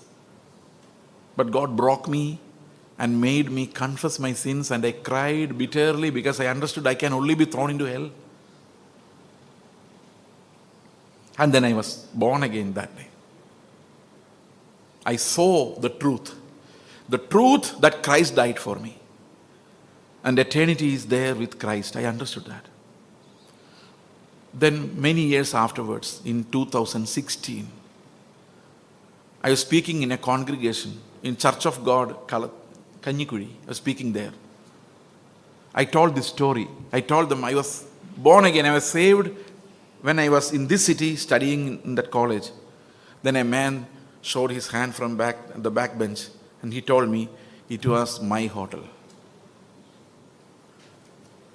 ഞാൻ ചോദിച്ചു, നിങ്ങൾക്ക് എങ്ങനെ പറയാൻ പറ്റും? എത്ര വർഷം കഴിഞ്ഞു? 2004, 2011, 22 വർഷങ്ങൾക്ക് ശേഷം how can you say that I was saved in your hotel? പുള്ളി പറഞ്ഞു, ഞങ്ങൾ ഹോട്ടൽ നടത്തിക്കൊണ്ടിരുന്നതിന് അതിനു വേണ്ടിയാണ്. വൈകിട്ട് പിള്ളേർ വരും, പിള്ളേർ വന്ന് ചായ കുടിക്കാനിരിക്കുമ്പോൾ അപ്പുറത്തെ കസേരയിൽ ക്യാമ്പസ് ക്രൂസൈഡിൻ്റെ ഒരാൾ കാണും, അല്ലെങ്കിൽ ഇവാഞ്ചലിക്കൽ യൂണിയൻ്റെ ഒരാൾ കാണും. ഈവാഞ്ചലിസ്റ്റുകൾ മുഴുവൻ അതിനകത്ത് ചായ കുടിച്ചുകൊണ്ടിരിക്കുകയായിരിക്കും. ഈ 4 മണി മുതൽ 6 മണി വരെ ഒരു ചായ കുടിയാണ് അതിനകത്ത്. അതിനിടയിലേക്കാണ് ഞാൻ പോയിരിക്കുന്നത്. നിങ്ങളൊന്ന് ആലോചിച്ച് നോക്കി അതിൻ്റെ ആ ഒരു ബ്യൂട്ടി, എൻ്റെ പ്ലാനിങ്. ദൈവം എന്തു മനോഹരമായിട്ടാണ് എന്നെ ഇതിനകത്ത് ഇറക്കിയതെന്ന് വളച്ച് കൊണ്ടുവന്ന്. ദൈവം നമ്മളെ വളച്ചെടുക്കുമായിരുന്നു. എങ്ങനെ വളച്ചെടുത്തത്? ഒരു ബോധവുമില്ലാതെ നടന്ന് സയൻസിനെ അന്വേഷിച്ച് നടന്ന് എന്നെ ആദ്യം സയൻസിനെ പൊട്ടിച്ചു അകത്തുനിന്ന്. പിന്നെ കർത്താവിൻ്റെ പെർഫെക്ഷനെ കുറിച്ച് ബോധ്യം തന്നു. ഇതൊന്നും ഇല്ലെങ്കിൽ ഞാൻ ആ ചായക്കടയിലായാലും ചായ കുടിക്കാൻ വന്നാൽ നിങ്ങൾക്ക് വരെ പണിയൊന്നും ഇല്ലെന്ന് ചോദിച്ചിട്ട് കുടിച്ചിട്ട് പോവുള്ളൂ. But God prepared me, bent my will and made me ready to freely accept the gospel. ഞാൻ എടുത്തുകൊണ്ട് സന്തോഷമായിട്ട് സുവിശേഷം സ്വീകരിക്കുക. പക്ഷേ കർത്താവ് എൻ്റെ മേൽ പണി തുടങ്ങിയിട്ട് ഞാൻ ആലോചിക്കുമായിരുന്നു, എത്ര വർഷമായിട്ട് പണിയുന്നു അവിടെ എന്നെ എത്തിക്കാൻ വേണ്ടി. ആ പോയിന്റിൽ എന്നോട് സുവിശേഷം പറയേണ്ട രീതിയിൽ പറയാനുള്ള ആളുടെ ബസ് പോലും ലേറ്റ് ആകാതെ കൃത്യമായ പ്ലാനിങ്ങിൽ, എക്സിക്യൂഷനിൽ ദൈവം അത് ഓപ്പറേഷൻ നടത്തിയെടുത്തു. ഞാനിത് ഇന്ന് ആലോചിക്കുമ്പോൾ I am amazed by what God has done. ഇന്ന് നിങ്ങളിത് കേൾക്കുന്നത് should be a turning point in your life, everyone's life. കാരണം നമ്മൾ പോകുന്ന വഴി ക്രിസ്തുവിൻ്റെ വഴി അല്ല നമ്മൾ കണ്ടെത്തുമ്പോൾ the truth should have the power to set us free. നമ്മൾ ഈ മെഷീൻസിനകത്ത് കുരുങ്ങി, സത്യം എന്തായാലും കുഴപ്പമില്ല ബ്രദറെ, എൻ്റെ അപ്പനും അമ്മയൊക്കെ ഈ മതത്തിനകത്താണ്, അവരങ്ങനെ വിശ്വസിക്കുന്നത്, ഞാനും അതിനകത്ത് പോവുക. ചില ആൾക്കാർ എൻ്റെ വല്യപ്പനെ അടക്കി അതേ ശവക്കുട്ടയിൽ എന്നെ അടക്കണം. പക്ഷേ വല്യപ്പനിട്ട് അതേ നരകത്തിലിടുന്ന ഒരു കാര്യം വരുമ്പോഴാണ് നമ്മുടെ പ്രശ്നം ഗുരുതരമാകുന്നത്. So all these traditions are making us slaves. അതുകൊണ്ട് നമ്മുടെ സഭയിൽ കുട്ടികൾ രക്ഷിക്കപ്പെടും. ഞാനൊരു ദിവസം ഒരു യൂത്ത് ക്യാമ്പിൽ പോയപ്പോൾ ഞാനവരോട് ചോദിച്ചു, മരിച്ചാൽ സ്വർഗത്തിൽ പോകുന്ന ഉറപ്പുണ്ടോ? അപ്പോൾ അവർ പറഞ്ഞു, ഞാൻ കൈപൊക്കാൻ പറഞ്ഞു. 3 പേര് കൈപൊക്കി. ഓക്കെ, എൻ്റെ ഓർമ്മ ശരിയാണെങ്കിൽ അത് സൗദിയിൽ എവിടെയോ. അപ്പോൾ ഞാൻ ഈ 3 പേരെ വിളിച്ച് മാറ്റിയിരുത്തി. ബാക്കിയുള്ളവരോട് ഇനി സുവിശേഷം പറയണം. അപ്പോൾ ഈ 3 പേരിൽ ഒരു കൊച്ചിനോട് ചോദിച്ചു, നീ എങ്ങനെ രക്ഷിക്കപ്പെട്ടു എന്ന് പറഞ്ഞ് കൈപൊക്കിയല്ലോ, എങ്ങനെ രക്ഷിക്കപ്പെട്ടത്? അവൻ പറഞ്ഞു, ഞാൻ കഴിഞ്ഞ ആഴ്ചയാണ് നാട്ടിൽ പോയത്. അതിന് അവിടെ പോയി സ്നാനപ്പെട്ടു. ഓക്കെ, അപ്പോൾ രക്ഷിക്കപ്പെട്ടു. അവന് മനസ്സിലായിട്ടില്ല. അപ്പോൾ 3 എന്നുള്ള സംഖ്യ എത്രയായി? 2 ആയി. വേറൊരു കൊച്ചിനോട് ചോദിച്ചു, നീ എങ്ങനെ? അവൻ പറഞ്ഞു, കഴിഞ്ഞ ആഴ്ചയാണ് ഞാൻ അന്യഭാഷ പറഞ്ഞത്, ആത്മാവിലായത്. അപ്പോൾ ആത്മാവിലെ രക്ഷിക്കപ്പെട്ടല്ലോ. അപ്പം 2 എന്നുള്ള സംഖ്യ എത്രയായി? 1 കാരണം രക്ഷിക്കപ്പെട്ട ആൾ പറയണം, എന്നെ സ്വർഗത്തിൽ കയറ്റാൻ, നരകത്തിൻ്റെ തീയിൽ നിന്ന് എന്നെ രക്ഷിക്കാൻ കർത്താവ് കാൽവരി ക്രൂശിൽ മരിച്ചു. ഇത്രയും പറഞ്ഞാൽ മതി. അത് പറയാൻ പറ്റുന്നില്ല. അവസാനം 3-ാമത്തെ കുട്ടിയോട് ചോദിച്ചു, ഒരു പെൺകുട്ടിയായിരുന്നു. ആ കുട്ടിയോട് ചോദിച്ചു, നീ രക്ഷിക്കപ്പെട്ടോ? എങ്ങനെ രക്ഷിക്കപ്പെട്ടത്? അപ്പോൾ കുട്ടി പറഞ്ഞു, കഴിഞ്ഞ ദിവസം ICPFൻ്റെ ക്യാമ്പിന് പോയപ്പോൾ അവിടെ അങ്കിൾമാർ പറഞ്ഞു, കർത്താവ് നമ്മുടെ പാപങ്ങൾക്ക് വേണ്ടി മരിച്ചു, നമ്മുടെ പാപങ്ങളെല്ലാം കഴുകി കളഞ്ഞു, നിൻ്റെ പാപങ്ങളെല്ലാം ക്ഷമിച്ചിരിക്കുന്നു, ഞാനത് വിശ്വസിച്ചു, അതുകൊണ്ട് ഞാൻ രക്ഷിക്കപ്പെട്ടു. അപ്പം ഞാൻ പറഞ്ഞു, ഓക്കെ, അത്രയും കറക്റ്റാണ്, പക്ഷെ ഒരു പ്രോബ്ലം ഉണ്ട്. ആ കുട്ടി അത്ര എത്തിയായിരുന്നു. അപ്പം ഞാൻ കുട്ടിയോട് പറഞ്ഞു, നീ പറഞ്ഞിടത്തോളം ശരിയാണെങ്കിലും നിൻ്റെ പാപങ്ങൾ കഴുകിയതുവരെ ആയുള്ളൂ. നീ ദൈവത്തിൻ്റെ മകളായ കാര്യം അറിഞ്ഞോ? സ്വർഗത്തിൽ പോകുമെന്നുള്ള വാഗ്ദത്തം നിനക്കുണ്ടെന്ന് നിനക്ക് മനസ്സിലായോ? നിനക്ക് സ്വർഗത്തിൽ കർത്താവിൻ്റെ വലിയൊരു ധനം വെച്ചിട്ടുണ്ടെന്നും അത് ഈ ലോകത്തിലെ ഏതു മാലിന്യങ്ങളെയും വിട്ടോടുവാൻ നിനക്ക് ശക്തി തരുന്ന ഒരു ധനത്തിൻ്റെ സമൃദ്ധി ക്രിസ്തുവിൽ നിനക്ക് സ്വർഗത്തിലുണ്ടെന്ന് നിനക്ക് വിശ്വാസമുണ്ടോ? അന്നേരം ആ കൊച്ചനോട് ചോദിക്കുക, അതിനകത്ത് ഇങ്ങനെയൊക്കെ ഉണ്ടോ എങ്കിലെന്ന്. അപ്പോൾ എനിക്ക് മനസ്സിലായി, വീണ്ടും ജനനം എന്താണെന്ന് പോലും ആ കൊച്ചിന് മനസ്സിലായിട്ടില്ല. ഒരു ഇമോഷണലി ആ കരഞ്ഞു, പാപത്തെക്കുറിച്ച് പറഞ്ഞു, പാവം കരഞ്ഞു, രക്ഷിക്കപ്പെട്ടെന്ന് വിശ്വസിച്ചു. ശരിക്കും ഞാൻ ആ കസേരയെ കുറച്ച് നേരം ഇരുന്ന് അതിൻ്റെ ദുഃഖം അത്ര ഭയങ്കരമായിരുന്നു. കാരണം we are all in darkness. ഞാനതിൻ്റെ രക്ഷയെക്കുറിച്ച് പറഞ്ഞു കൊടുത്തു. മക്കളെ, ഒരിക്കലായി യേശു ക്രിസ്തു നമുക്ക് വേണ്ടി കാൽവരി ക്രൂശിൽ മരിച്ചപ്പോൾ നമ്മളും അവൻ്റെ കൂടെ മരിച്ചു. ഇതെങ്ങനെയാണെന്ന് വളരെ സിമ്പിളായിട്ട് ഞാൻ എക്സ്പ്ലെയിൻ ചെയ്യാൻ ശ്രമിക്കാം. ഓക്കെ, ഇത് പിള്ളേർക്ക് വേണ്ടിയാണ്, പിന്നെ എല്ലാവർക്കും വേണ്ടിയാണ്. ഓക്കെ, അപ്പം ഞാൻ ഈ പിള്ളേരെല്ലാം ഇങ്ങനെ സംസാരിച്ച് കഴിഞ്ഞപ്പോൾ പാസ്റ്റർ ഉണ്ടെന്ന് പറയാം, എൻ്റെ പാസ്റ്ററെ ഇവരാരും വീണ്ടും ജനിച്ചവരല്ലേ? ഞാൻ ചോദിച്ചു, നോക്ക്, നിങ്ങൾ ചോദിച്ചു നോക്ക്. അപ്പോൾ ഈ മരിച്ചു കിടക്കുന്ന ജനിക്കാത്ത പിള്ളേരോടാണോ ഞാൻ ഈ ലൈറ്റ് ഓൺ ചെയ്യ്, കസേര നേരിടുന്നൊക്കെ പറഞ്ഞുകൊണ്ടിരുന്നത്? ഞാൻ പറഞ്ഞു, അതെ. ഇവരെല്ലാ പണിയും ചെയ്യും, പാട്ടും പാടും, നല്ല ട്യൂണിൽ ആരാധിപ്പിക്കും, എല്ലാവരെ കൊണ്ടും ആരാധിപ്പിക്കും. ഇവരുടെ ട്യൂണിനകത്താണ് നമ്മുടെ ആരാധന മൊത്തം ഇരിക്കുന്നത്. അവർ നിർത്തിയാൽ നമ്മൾ നിർത്തും. ട്രെയിൻഡാ. ഈ നിങ്ങൾ നോക്കിയാൽ ഈ പിള്ളേരെ വഴിതെറ്റിക്കുന്ന ഒരു പ്രധാന പരിപാടിയാണ് വർഷിപ്പ് ലീഡിംഗ് എന്ന് പറഞ്ഞൊരു പരിപാടി. അത് ഈ ഇങ്ങനെ ഇവിടെ ഇല്ലെന്ന് ഞാൻ വിചാരിക്കുന്നു. ഇയാളങ്ങോട്ട് സ്റ്റേജിലോട്ട് കയറി നമ്മളെ കരയിപ്പിക്കാനല്ലാതെ അവർ ദൈവത്തെ തിരിഞ്ഞു നോക്കുന്നില്ല. ആ ട്യൂണിനകത്ത്, കീബോർഡിനകത്ത്, റിതം ബോർഡിനകത്തുമാണ് ഈ ആത്മാവ്. അത് നിർത്തിയാൽ നമ്മൾ നിർത്തും. ഇതാണ് പിള്ളേർ വിചാരിക്കുക, ഞങ്ങൾ സേവ്ഡായി, ഞങ്ങൾ പള്ളിയിലകത്ത പിള്ളേരാണ്, ഞങ്ങൾ ഡ്രം അടിക്കുമ്പോഴാണല്ലോ ആത്മാവ് വരുന്നത്, അപ്പോൾ അത്രയും പവർഫുള്ളായി ഞങ്ങൾ രക്ഷിക്കപ്പെട്ടില്ലെന്ന് പറഞ്ഞ്. വളരെ ലളിതമായിട്ട് രക്ഷ എന്താണ്, വിശ്വാസത്താൽ മാത്രം വരുന്നത് അതെന്താണ് എന്ന് ഞാൻ നിങ്ങളോടൊന്ന് പറയാൻ ശ്രമിക്കാം. ഓക്കെ, വിശ്വാസം എന്നതോ ആശിക്കുന്നതിൻ്റെ ഉറപ്പും കാണാത്ത കാര്യങ്ങളുടെ നിശ്ചയമാകുന്നു. പിള്ളേരിത് ശരിക്കും കേട്ടോണം. Faith is the assurance of things hoped for and evidences of things not seen. നമ്മൾ നിത്യമായ രക്ഷ എന്ന് പറയുമ്പോൾ നമ്മൾ കാണേണ്ട ഒരു കാര്യം, കാണാത്ത കാര്യങ്ങളുടെ നിശ്ചയം. എന്താണ് ആ സാധനം? നമ്മൾ പലപ്പോഴും ഇല്ലാത്ത കാര്യങ്ങളെക്കുറിച്ചാണ് പ്രാർത്ഥിക്കുന്നത്. ഒരു ജോലിയില്ല, കർത്താവേ ജോലി തരണേ. അപ്പോൾ ഇല്ലാത്തതാണോ കാണാത്തതാണോ? ഇല്ലാത്ത ചോദിക്കുക. നാട്ടിലൊരു വീട് വെക്കണം എന്ന് ആഗ്രഹമുണ്ട്, വീട് തരണേ. അത് ഇല്ലാത്തതാണോ കാണാത്തതാണോ? വീടുണ്ട് പക്ഷെ കാണാത്തതാണോ? ഇല്ലാത്തതാണ്. കാണാത്ത കാര്യം എന്താ? നമ്മുടെ നടുവിൽ കർത്താവുണ്ട്, കാണുന്നില്ല. കാണാത്ത കാര്യം അല്ലേ? ആണോ? അതില്ലാത്ത കാര്യമാണോ? അല്ല. അപ്പോൾ ഇല്ലാത്ത കാര്യം കാണാത്ത കാര്യം തമ്മിൽ വ്യത്യാസം മനസ്സിലായോ? ഇന്ന് നമ്മൾ പഠിപ്പിക്കുന്ന എങ്ങനെ, വിശ്വാസം എന്നതോ മോഹിക്കുന്നതിൻ്റെ ഉറപ്പും ഇല്ലാത്ത കാര്യങ്ങളുടെ നിശ്ചയമെന്നായി. പക്ഷെ ശരിക്കും എന്താണ് വിശ്വാസം? ആശിക്കുന്നതിൻ്റെ ഉറപ്പും. ഈ കാണാത്ത കാര്യങ്ങളെക്കുറിച്ച് നമ്മൾ ചിന്തിച്ചു കഴിഞ്ഞാൽ നമ്മൾ എങ്ങനെയാണ് കർത്താവ് രക്ഷിച്ചതെന്ന് മനസ്സിലാവും. Okay, what did God create first? നേരത്തെ എൻ്റെ പ്രസംഗം കേട്ടുള്ളവർക്ക് ഇതറിയാൻ പറയാം. What did God create first?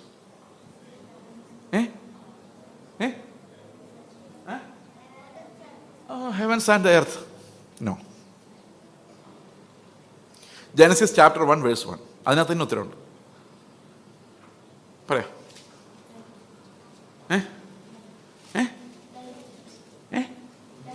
No, light comes later on. Think. Adam is on the 6th day. What? Time. In the beginning means what? Time started ticking. Right? അപ്പോൾ ശാസ്ത്രീയമായിട്ട് ചിന്തിച്ചു കഴിഞ്ഞാൽ there are three things which came into existence together: time, space and matter. When you say heavens, it's the space. When you say earth, it's the matter. And when you say time, it is time. Space, time and matter. Science says these three things always come together, exist together. Okay? Time. നമുക്ക് ഈ time എന്ന് പറഞ്ഞ സാധനം എന്താണ്?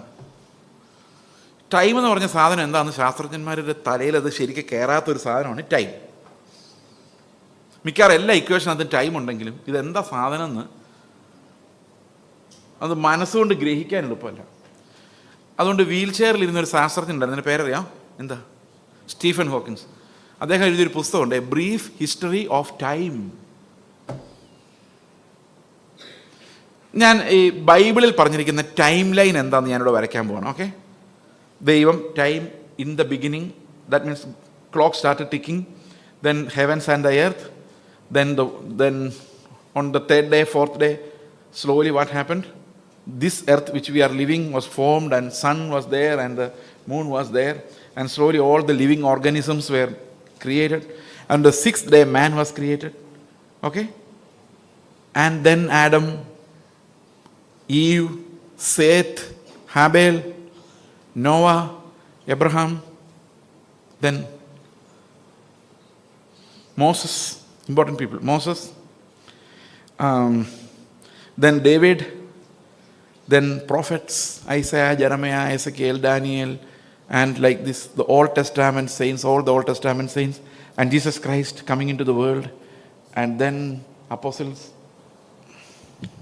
I am speaking to you now, the time is going to end. This is the timeline. ഇതാണ് കാണുന്ന ലോകം. This is the world which we can see, created in time. That's why in 2 Corinthians chapter 4 verse 18 says, what we see are transient. It's only for a temporal time, only for some time. It's transient. നമ്മൾ കാണുന്നതെല്ലാം, ഈ ദൃശ്യപ്രപഞ്ചമെല്ലാം താൽക്കാലികമാണ്. കാണാത്തതാണ് നിത്യം. That means what was there before time began is eternal. Do you understand? ഈ സമയം ഉണ്ടാകുന്നതിന് മുമ്പുണ്ടായിരുന്ന eternal things ആണ്. അപ്പോൾ ആരൊക്കെ ഉണ്ടായിരുന്നു സമയത്തിന് മുമ്പ്? നിത്യതയിൽ God the Father, God the Son, God the Holy Spirit. Okay? And in eternity before time began, God did a very wonderful thing. What did he do before time began? 2 Timothy chapter 1 verse 9. Read very fast. We have 5 minutes more.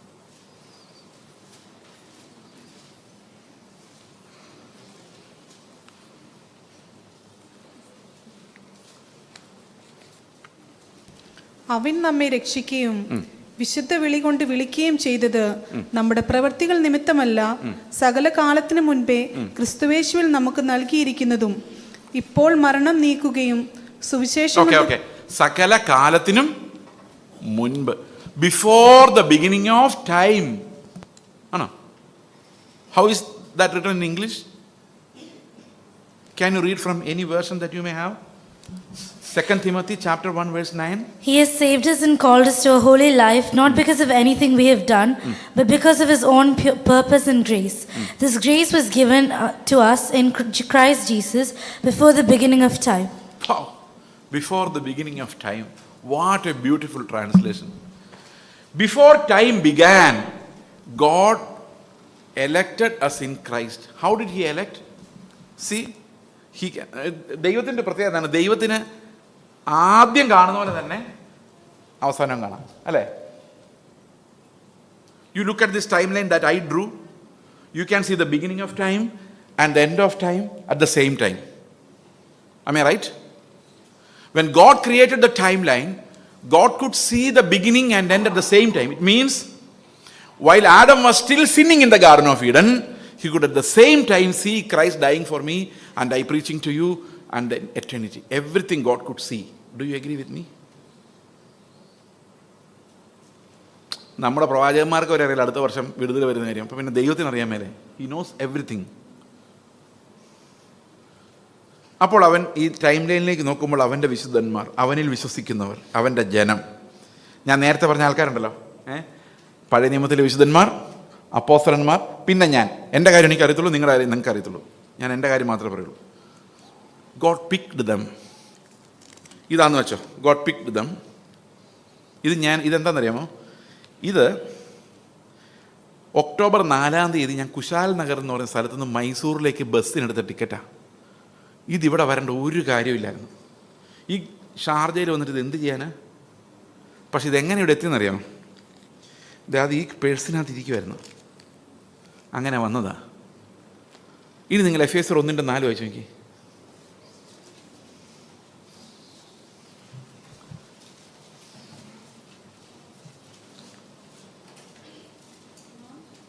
നാം അവന്റെ സന്നിധിയിൽ വിശുദ്ധരും നിഷ്കളങ്കരുമാകേണ്ടതിന് അവൻ ലോകസ്ഥാപനത്തിന് മുൻപ് നമ്മെ അവനിൽ തിരഞ്ഞെടുക്കുകയും. കേട്ടോ അത് മതി.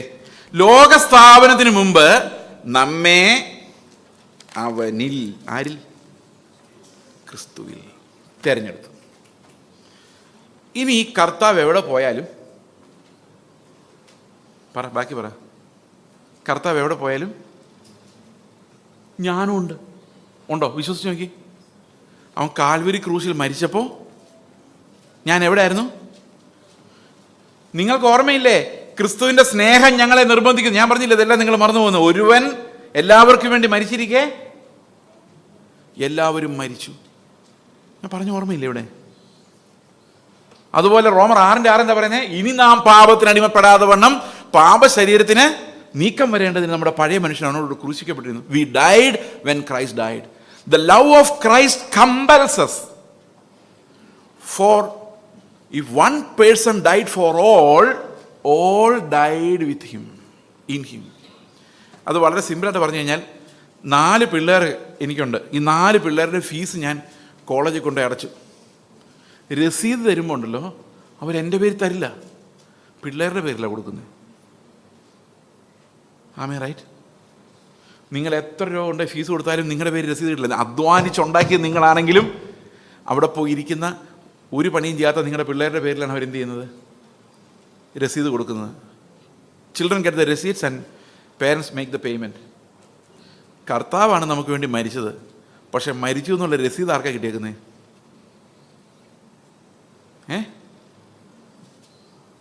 വിശ്വസിച്ചേ, ഞാൻ മരിച്ചു, വിശ്വസിച്ചോ? അങ്ങനെ മരിച്ചവൻ പാപത്തിൽ നിന്ന് മോചനം പ്രാപിച്ചിരിക്കുന്നത് മാത്രമല്ല, ക്രിസ്തുവിനോട് ചേരുവാൻ അവൻ്റെ മരണത്തിൽ പങ്കാളികളായി തീർന്ന നാം അവൻ്റെ പുനരുത്ഥാനത്തിലും പങ്കാളികളായി തീരും. ഓക്കെ, അപ്പോൾ കർത്താവ് കാൽവരി ക്രൂശിൽ മരിച്ചത് എങ്ങനെയാണ് പട്ടാളക്കാർക്ക് മനസ്സിലായത്? എങ്ങനെയാണ് മനസ്സിലായത്? അവർ കുന്തം കൊണ്ട് കുത്തി നോക്കി. അപ്പോൾ നമ്മളും കൂടെ മരിച്ചില്ലേ? നമ്മളും മരിച്ചോ എന്ന് എങ്ങനെ അറിയാം? ആരെങ്കിലും കുത്തി നോക്കിയാൽ പോരെ? അപ്പോൾ ആരുടെ എന്നെ കുത്തുന്നതെന്ന് വെച്ചാൽ മരിച്ചിട്ടില്ല. എന്നെ അവരൊട്ടും ബഹുമാനിക്കുന്നില്ല. മരിച്ചവൻ എന്താ ബഹുമാനിക്കാൻ? ആ ചർച്ച ചെന്നിട്ട് അവരെന്നെ തിരിഞ്ഞു നോക്കിയില്ല ബ്രദറെ. മരിച്ചവൻ എന്നാ തിരിഞ്ഞു നോക്കാൻ? അവരെന്നെ റവാന്ന് വിളിച്ചില്ല. ചത്തുപോയവനെ റവാന്ന് വിളിച്ചിട്ട് എന്ത് കാര്യം? ഇന്നേ വരെ മരിച്ച ഒരാൾ എഴുന്നേറ്റ് എൻ്റെ ശവസംസ്കാരം ഇത് പോരാന്ന് പറഞ്ഞിട്ടുണ്ടോ? പറയല. ജീവിച്ചിരിക്കുന്നവർക്ക് മാത്രമേ പരാതിയുള്ളൂ. മരിച്ചാൽ പിന്നെ നമുക്കൊരു പരാതിയില്ല. അങ്ങനെ മരിച്ചാൽ മാത്രമേ നമ്മുടെ പാപജഡം നിശബ്ദമാവുകയുള്ളൂ. ഇത് നമ്മളൊന്നും ചെയ്യണ്ട. കർത്താവ് കാൽവരി ക്രൂശിൽ മരിച്ചപ്പോൾ അത് കർത്താവ് സാധിപ്പിച്ചിട്ടുണ്ട്. നമ്മൾ വിശ്വസിച്ചാൽ മതി. ഞാൻ മരിച്ചു. അങ്ങനെ നമ്മൾ വിശ്വസിക്കുകയാണെങ്കിൽ, അവൻ്റെ മരണത്തിൽ പങ്കാളികളായി തീർന്നാൽ, അവൻ്റെ പുനരുത്ഥാനത്തിൻ്റെ സദൃശ്യത്തോടെ you will also become partakers in his resurrection എന്ന് പറഞ്ഞു കഴിഞ്ഞാൽ, I will also believe Christ is living now in me, it's no longer I. ഇങ്ങനെ മാത്രം ക്രിസ്തുവിനെ നമ്മൾ സ്വീകരിക്കുന്നത്. ഓക്കെ, അപ്പോൾ കർത്താവ് മരിച്ചപ്പോൾ നമ്മളും മരിച്ചു. ഇനി കർത്താവ് ഉയർത്തെഴുന്നേറ്റപ്പോൾ നമുക്ക് എന്ത് സംഭവിച്ചു? എഫേസ്യർ 2:6 ക്രിസ്തുവേശുവിൽ നമ്മെക്കുറിച്ചുള്ള വാത്സല്യത്തിൽ തന്റെ കൃപയുടെ അത്യന്ത ധനത്തെ വരുംകാലങ്ങളിൽ കാണിക്കേണ്ടതിന് ക്രിസ്തു യേശുവിൽ, കണ്ടോ, ഒന്നുകൂടെ കാണിക്കാം. ക്രിസ്തു യേശുവിൽ നമ്മെ ഉയർപ്പിച്ച് എഴുന്നേൽപ്പിച്ച് സ്വർഗത്തിൽ ഇരുത്തുകയും ചെയ്തു. അപ്പൊ നമ്മൾ എവിടെ ഇരിക്കുന്നേ? സത്യം പറയുള്ളൂ, എന്നോട് കള്ളം പറയരുത്. എവിടെ ഇരിക്കുന്നേ? ഉള്ള സത്യം പറഞ്ഞാൽ എവിടെ നിങ്ങൾ ഇരിക്കുന്നത്? ഇപ്പം ഷാർജയിൽ യൂണിയൻ ചർച്ച് ഹാളിൽ 2-ാം നമ്പർ മുറിയിൽ കുറേ നേരമായിട്ട് ഒരുത്തം പ്രസംഗിച്ചുകൊണ്ടിരിക്കുന്നു. ഞങ്ങളിത് കേട്ടുകൊണ്ട് ഇതെപ്പോൾ തീരുമെന്ന് ആലോചിച്ചുകൊണ്ടിരിക്കുന്നു. അല്ല സത്യം? ഇനി വിശ്വാസത്തിലൊന്ന് നോക്കി. കാണാത്ത കാര്യം എന്താ? കാണാത്ത കാര്യം നിങ്ങൾ എവിടെ ഇരിക്കുന്നേ? എവിടെ ഇരിക്കുന്നേ? സ്വർഗത്തിലാണോ ഇരിക്കുന്നേ? ഏതാ നിത്യം? കാണാത്തതാണോ കാണുന്നതാണോ? പറ. കാണുന്നതാണോ നിത്യം? കാണാത്തതാണോ നിത്യം? അപ്പൊ നമ്മൾ ഓൾറെഡി എവിടെ ഇരിക്കുന്നത്? വിശ്വസിക്കുന്നവർ ഓൾറെഡി എവിടെ ഇരിക്കുന്നേ? അപ്പൊ എത്ര പേര് സ്വർഗത്തിൽ ഇരിപ്പുണ്ട്? വിശ്വാസത്തിൽ നോക്കിയേ.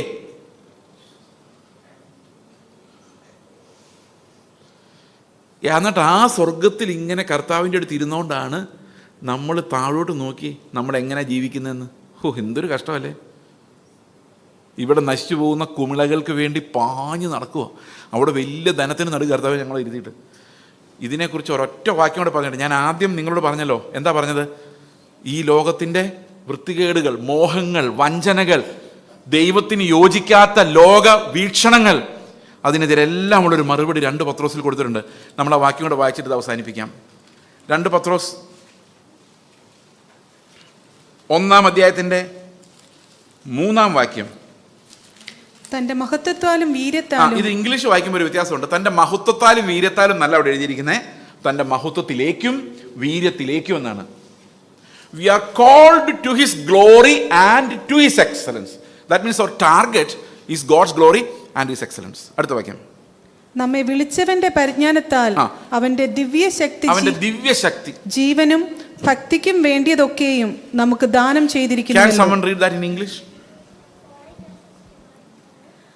His divine power has given us everything we need for a godly life through our knowledge of Him who called us by His own glory and goodness. Through these, He has given us of His very great and precious promises. Okay. Read on. So that through them you may participate in the divine nature, having escaped the corruption in the world caused by evil desires. Okay. So we have evil desires which makes us slaves to the world. How is God saving us? By giving us a great blessing in Christ. Great promises. അവിടെ എന്താ പറയുന്നത്? തൻ്റെ മഹത്വത്താലും വീര്യത്താലും, glory and excellence, നിങ്ങളെ വിളിച്ചവൻ എന്ത് ചെയ്തിരിക്കുന്നു? അവൻ്റെ പരിജ്ഞാനത്താൽ, ആത്മാവിൻ്റെ ദിവ്യശക്തിയാൽ നമുക്ക് ക്രിസ്തുവിനെ പോലെ ജീവിക്കാനുള്ള എല്ലാ ധനവും നൽകിയിരിക്കുന്നു. അല്ലാതെ ഇവിടെ ജീവിക്കുന്നവരല്ല പറഞ്ഞേക്കുന്നത്. ക്രിസ്തുവിൻ്റെ പരിജ്ഞാനത്തിൽ ജീവിക്കാൻ വേണ്ടി ആത്മാവ് തരുന്ന ധനത്തെക്കുറിച്ചാണ് പറഞ്ഞേക്കുന്നത്. അപ്പം ഞാൻ പറയാണ്, എനിക്ക് അവനെ സ്നേഹിക്കാൻ പറ്റത്തില്ല, അവൻ എന്നെ അത്ര ഉപദ്രവിച്ചിട്ടുണ്ട്. അപ്പം കർത്താവ് പറയാം, അതിനുള്ള ധനവും കൂടെ നിനക്ക് തന്നിട്ടുണ്ട്. അതാണ് ഈ ക്രിസ്തുവിൻ്റെ ധനസമൃദ്ധി എന്ന് പറയുന്നത്. ആരോട് വേണമെങ്കിലും നമുക്ക് ക്ഷമിക്കാം, ആരെ വേണമെങ്കിലും സ്നേഹിക്കാം, ആത്മാവിൻ്റെ ധനത്തിൽ നിന്ന് എത്ര വേണമെങ്കിലും ഉപയോഗിക്കാവുന്നത്ര നമ്മൾ ധനവാന്മാരാണ്. എത്ര പേർക്ക് സന്തോഷമുണ്ട്? അപ്പോൾ നിങ്ങൾക്ക് ക്ഷമിക്കാൻ പറ്റാത്തതായിട്ട് ആരെങ്കിലും ഉണ്ടെങ്കിൽ അവരോട് ക്ഷമിക്കാനുള്ള ധനവും കർത്താവ് ഒരുക്കി വെച്ചിട്ടുണ്ട്. ഓരോ ദിവസവും ഭക്തിയോടെ ജീവിക്കാനുള്ള ഉണ്ട്. എന്നിട്ട് പറയാണ്, അതിനാൽ അവൻ നമുക്ക് വലിയ പ്രോമിസസ് നൽകിയിരുന്നു. He has given us great and big promises, glorious promises. എന്തുകൊണ്ടാണ്? നിങ്ങൾക്ക് അതിമഹത്തായ വാഗ്ദത്തങ്ങളും നൽകിയിരിക്കുന്നത്. എന്തുകൊണ്ടാണെന്ന് വെച്ച് കഴിഞ്ഞാൽ ഈ വാഗ്ദത്തങ്ങളെ ഓർത്തുകൊണ്ട് വേണം നമ്മൾ ഈ ലോകത്തിൻ്റെ മോഹത്താലുള്ള നാശം വിട്ടൊഴിയുവാൻ. അപ്പോൾ ലോകം നമ്മളെ മോഹിപ്പിക്കും, നശിപ്പിക്കും. അങ്ങനെയല്ലേ? മോഹത്താലുള്ള നാശം. The world will catch us in our desires and also destroy us by those desires. അവിടെ നിന്ന് നശിച്ചു പോകാതിരിക്കണമെങ്കിൽ ക്രിസ്തുവിൻ്റെ ധനത്താൽ നിറയുന്ന അനുദിന ജീവിതവും വാഗ്ദത്തങ്ങളിലേക്കുള്ള നോട്ടവും വേണം. We need to be caught in by the precious and great promises that the Lord gives us. ഈ ആണയാലാണ് ഈ വാഗ്ദത്തങ്ങളാണ്, ഉറപ്പിലാണ് ഇന്ന് മക്കളോട് പറയുന്ന, മക്കളെ ഈ ലോകം മുഴുവൻ നിങ്ങൾക്കെതിരെ നിന്നാലും നിങ്ങളെ വശീകരിച്ചാലും ട്രൂത്ത് ക്രിസ്തുവിൻ്റെ അടുത്ത് മാത്രമേ ഉള്ളൂ. ആ ട്രൂത്തിൽ നിങ്ങൾ വരുമ്പോൾ നിങ്ങൾക്ക് ജീവിക്കാൻ ആവശ്യമായ എല്ലാ ഹെവൻലി സപ്ലൈ നിങ്ങൾക്കുണ്ടാകും. അങ്ങനെ നിങ്ങൾ ഓരോ ദിവസം ചെല്ലുന്തോറും ക്രിസ്തുവിൻ്റെ ധനത്തിനു വേണ്ടി മോഹിക്കുന്നവരായി മാറും. ലോകത്തിൻ്റെ മോഹം നിങ്ങളിൽ നിന്ന് ഒഴിഞ്ഞു പോകും. നിങ്ങൾ ആഭരണം ഊരിയാൽ നിങ്ങളുടെ ലോകത്തോടുള്ള മോഹം പോകില്ല, പക്ഷെ ക്രിസ്തുവിൽ വന്നാൽ അത് പോകും. നിങ്ങൾ വെള്ളവസ്ത്രം ധരിച്ചാൽ കളറിനോടുള്ള ആസക്തി പോകില്ല, പക്ഷെ കർത്താവിൽ വന്നാൽ എല്ലാ ആസക്തിയും പോകും. വെള്ളവസ്ത്രത്തോടുള്ള ആസക്തിയും പോകും. എന്തായാലും കുഴപ്പമില്ല എന്നോ. കാരണം കർത്താവല്ലാതെ വേറെ വാല്യുബിളായിട്ട് ഒന്നും ഇല്ലാത്തൊരവസ്ഥയിലേക്ക് അത്രയും ധനസമൃദ്ധി നൽകാൻ കർത്താവിന് കഴിയും. Our children should be shown that riches of Christ than the riches of the world. എത്രവർക്ക് മനസ്സിലായി? ഞാൻ പറഞ്ഞ് മനസ്സിലാവുന്നുണ്ടോ? അപ്പോൾ ഈ ലോകക്രമത്തെ ജയിക്കാൻ, ലോകത്തിൻ്റെ പോരാട്ടം, എനിക്ക് അതിനെക്കുറിച്ച് ഒരു വാക്യം കൂടെ പറയുന്നുണ്ട്. That we will discuss tomorrow. Anyway at least we have some time to discuss it. കാരണം ഇവിടെ പറയുന്ന പോരാട്ടം നമ്മൾ പറയത്തില്ലേ, എഫ് എസ് ലേഖനത്തിലൊക്കെ പറയുന്ന ഭയങ്കര പോരാട്ടമാണ് ബ്രദറെ എന്ന് പറയത്തില്ലേ, വാഴ്ചകളും അധികാരങ്ങളും ഒക്കെ പറയത്തില്ലേ. അതെന്താ ഈ സാധനം? അവിടെ പറയുന്ന ലോകത്തിൻ്റെ കാലഗതിയെ നിയന്ത്രിക്കുന്ന വാഴ്ചകളും അധികാരങ്ങളുമാണ്. അതായത് ഈ യൂബർ സെക്ഷൽ ആയിട്ടുള്ള ആൾക്കാർ, മെട്രോസെക്ഷൽ എന്താണ് പറയുന്നത്, ആണോ പെണ്ണോ എന്ന് തിരിച്ചറിയാത്ത, ജെൻഡർ തിരിച്ചറിയാൻ പറ്റാത്ത, ലോകത്തിൻ്റെ തത്വങ്ങൾ അനുസരിച്ച് ജീവിക്കുന്ന ആ ഒരു വ്യവസ്ഥ ഉണ്ടാക്കുന്ന ആരാന്നറിയോ? ഈ ലോകത്തിൻ്റെ അധികാരികളാണ്. അല്ലാതെ നമ്മുടെ വിസ തടയാൻ വേണ്ടി നിൽക്കുന്ന അല്ല ഇവിടുത്തെ വിഷയം. യഥാർത്ഥ വിഷയം എന്താണെന്നറിയാമോ?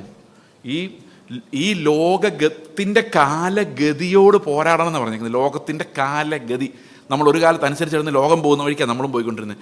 എന്നാൽ ജോൺ സ്റ്റോട്ട് പറഞ്ഞതുപോലെ, സെർമൺ ഓൺ ദ മൗണ്ടിൽ പറയുന്ന പോലെ, എല്ലാവരും അങ്ങോട്ട് പോകുമ്പം നമ്മൾ നേരെ എക്രോസ് നടക്കും, തിരിച്ചു നീന്തും. That's called a Christian counter culture that takes us to the real truth, that's Jesus Christ. പ്രാർത്ഥിക്കാം. ഞങ്ങളുടെ സ്വർഗസ്ഥ പിതാവേ, അങ്ങയുടെ പുത്രൻ്റെ ധനം, അങ്ങയുടെ പുത്രൻ്റെ സമൃദ്ധിയിലേക്ക് ഞങ്ങളെ വിളിച്ചിരിക്കുന്ന, തേജസ്സിലേക്ക് ഞങ്ങളെ വിളിച്ചിരിക്കുന്ന ഉന്നതമായ വിളി ഞങ്ങളുടെ മക്കളുടെ എല്ലാം ജീവിതത്തിൽ കർത്താവെ ഏറ്റവും വർത്തിയായിട്ടുള്ള ലൈഫ്, ലോക വ്യൂ, അത് അങ്ങ് കേന്ദ്രമായി വരുന്ന ആ പെർഫെക്ഷനിലേക്ക് കർത്താവ് നോക്കുവാൻ ദൈവം ഞങ്ങളെല്ലാവരെയും സഹായിക്കണമേ. ഞങ്ങളുടെ മനസ്സിലെ ഫിൽത്ത്, ആശയാലുള്ള നാശം, ഇതെല്ലാം ഒഴിവായി ക്രിസ്തുവിൻ്റെ മഹത്വത്താൽ കർത്താവെ ഞങ്ങൾ ജീവിക്കുവാനും അങ്ങേ മഹത്വപ്പെടുത്തുവാനും സഹായിക്കണമേ. കർത്താവായ യേശു ക്രിസ്തുവിൻ്റെ നാമത്തിൽ തന്നെ ആമേൻ.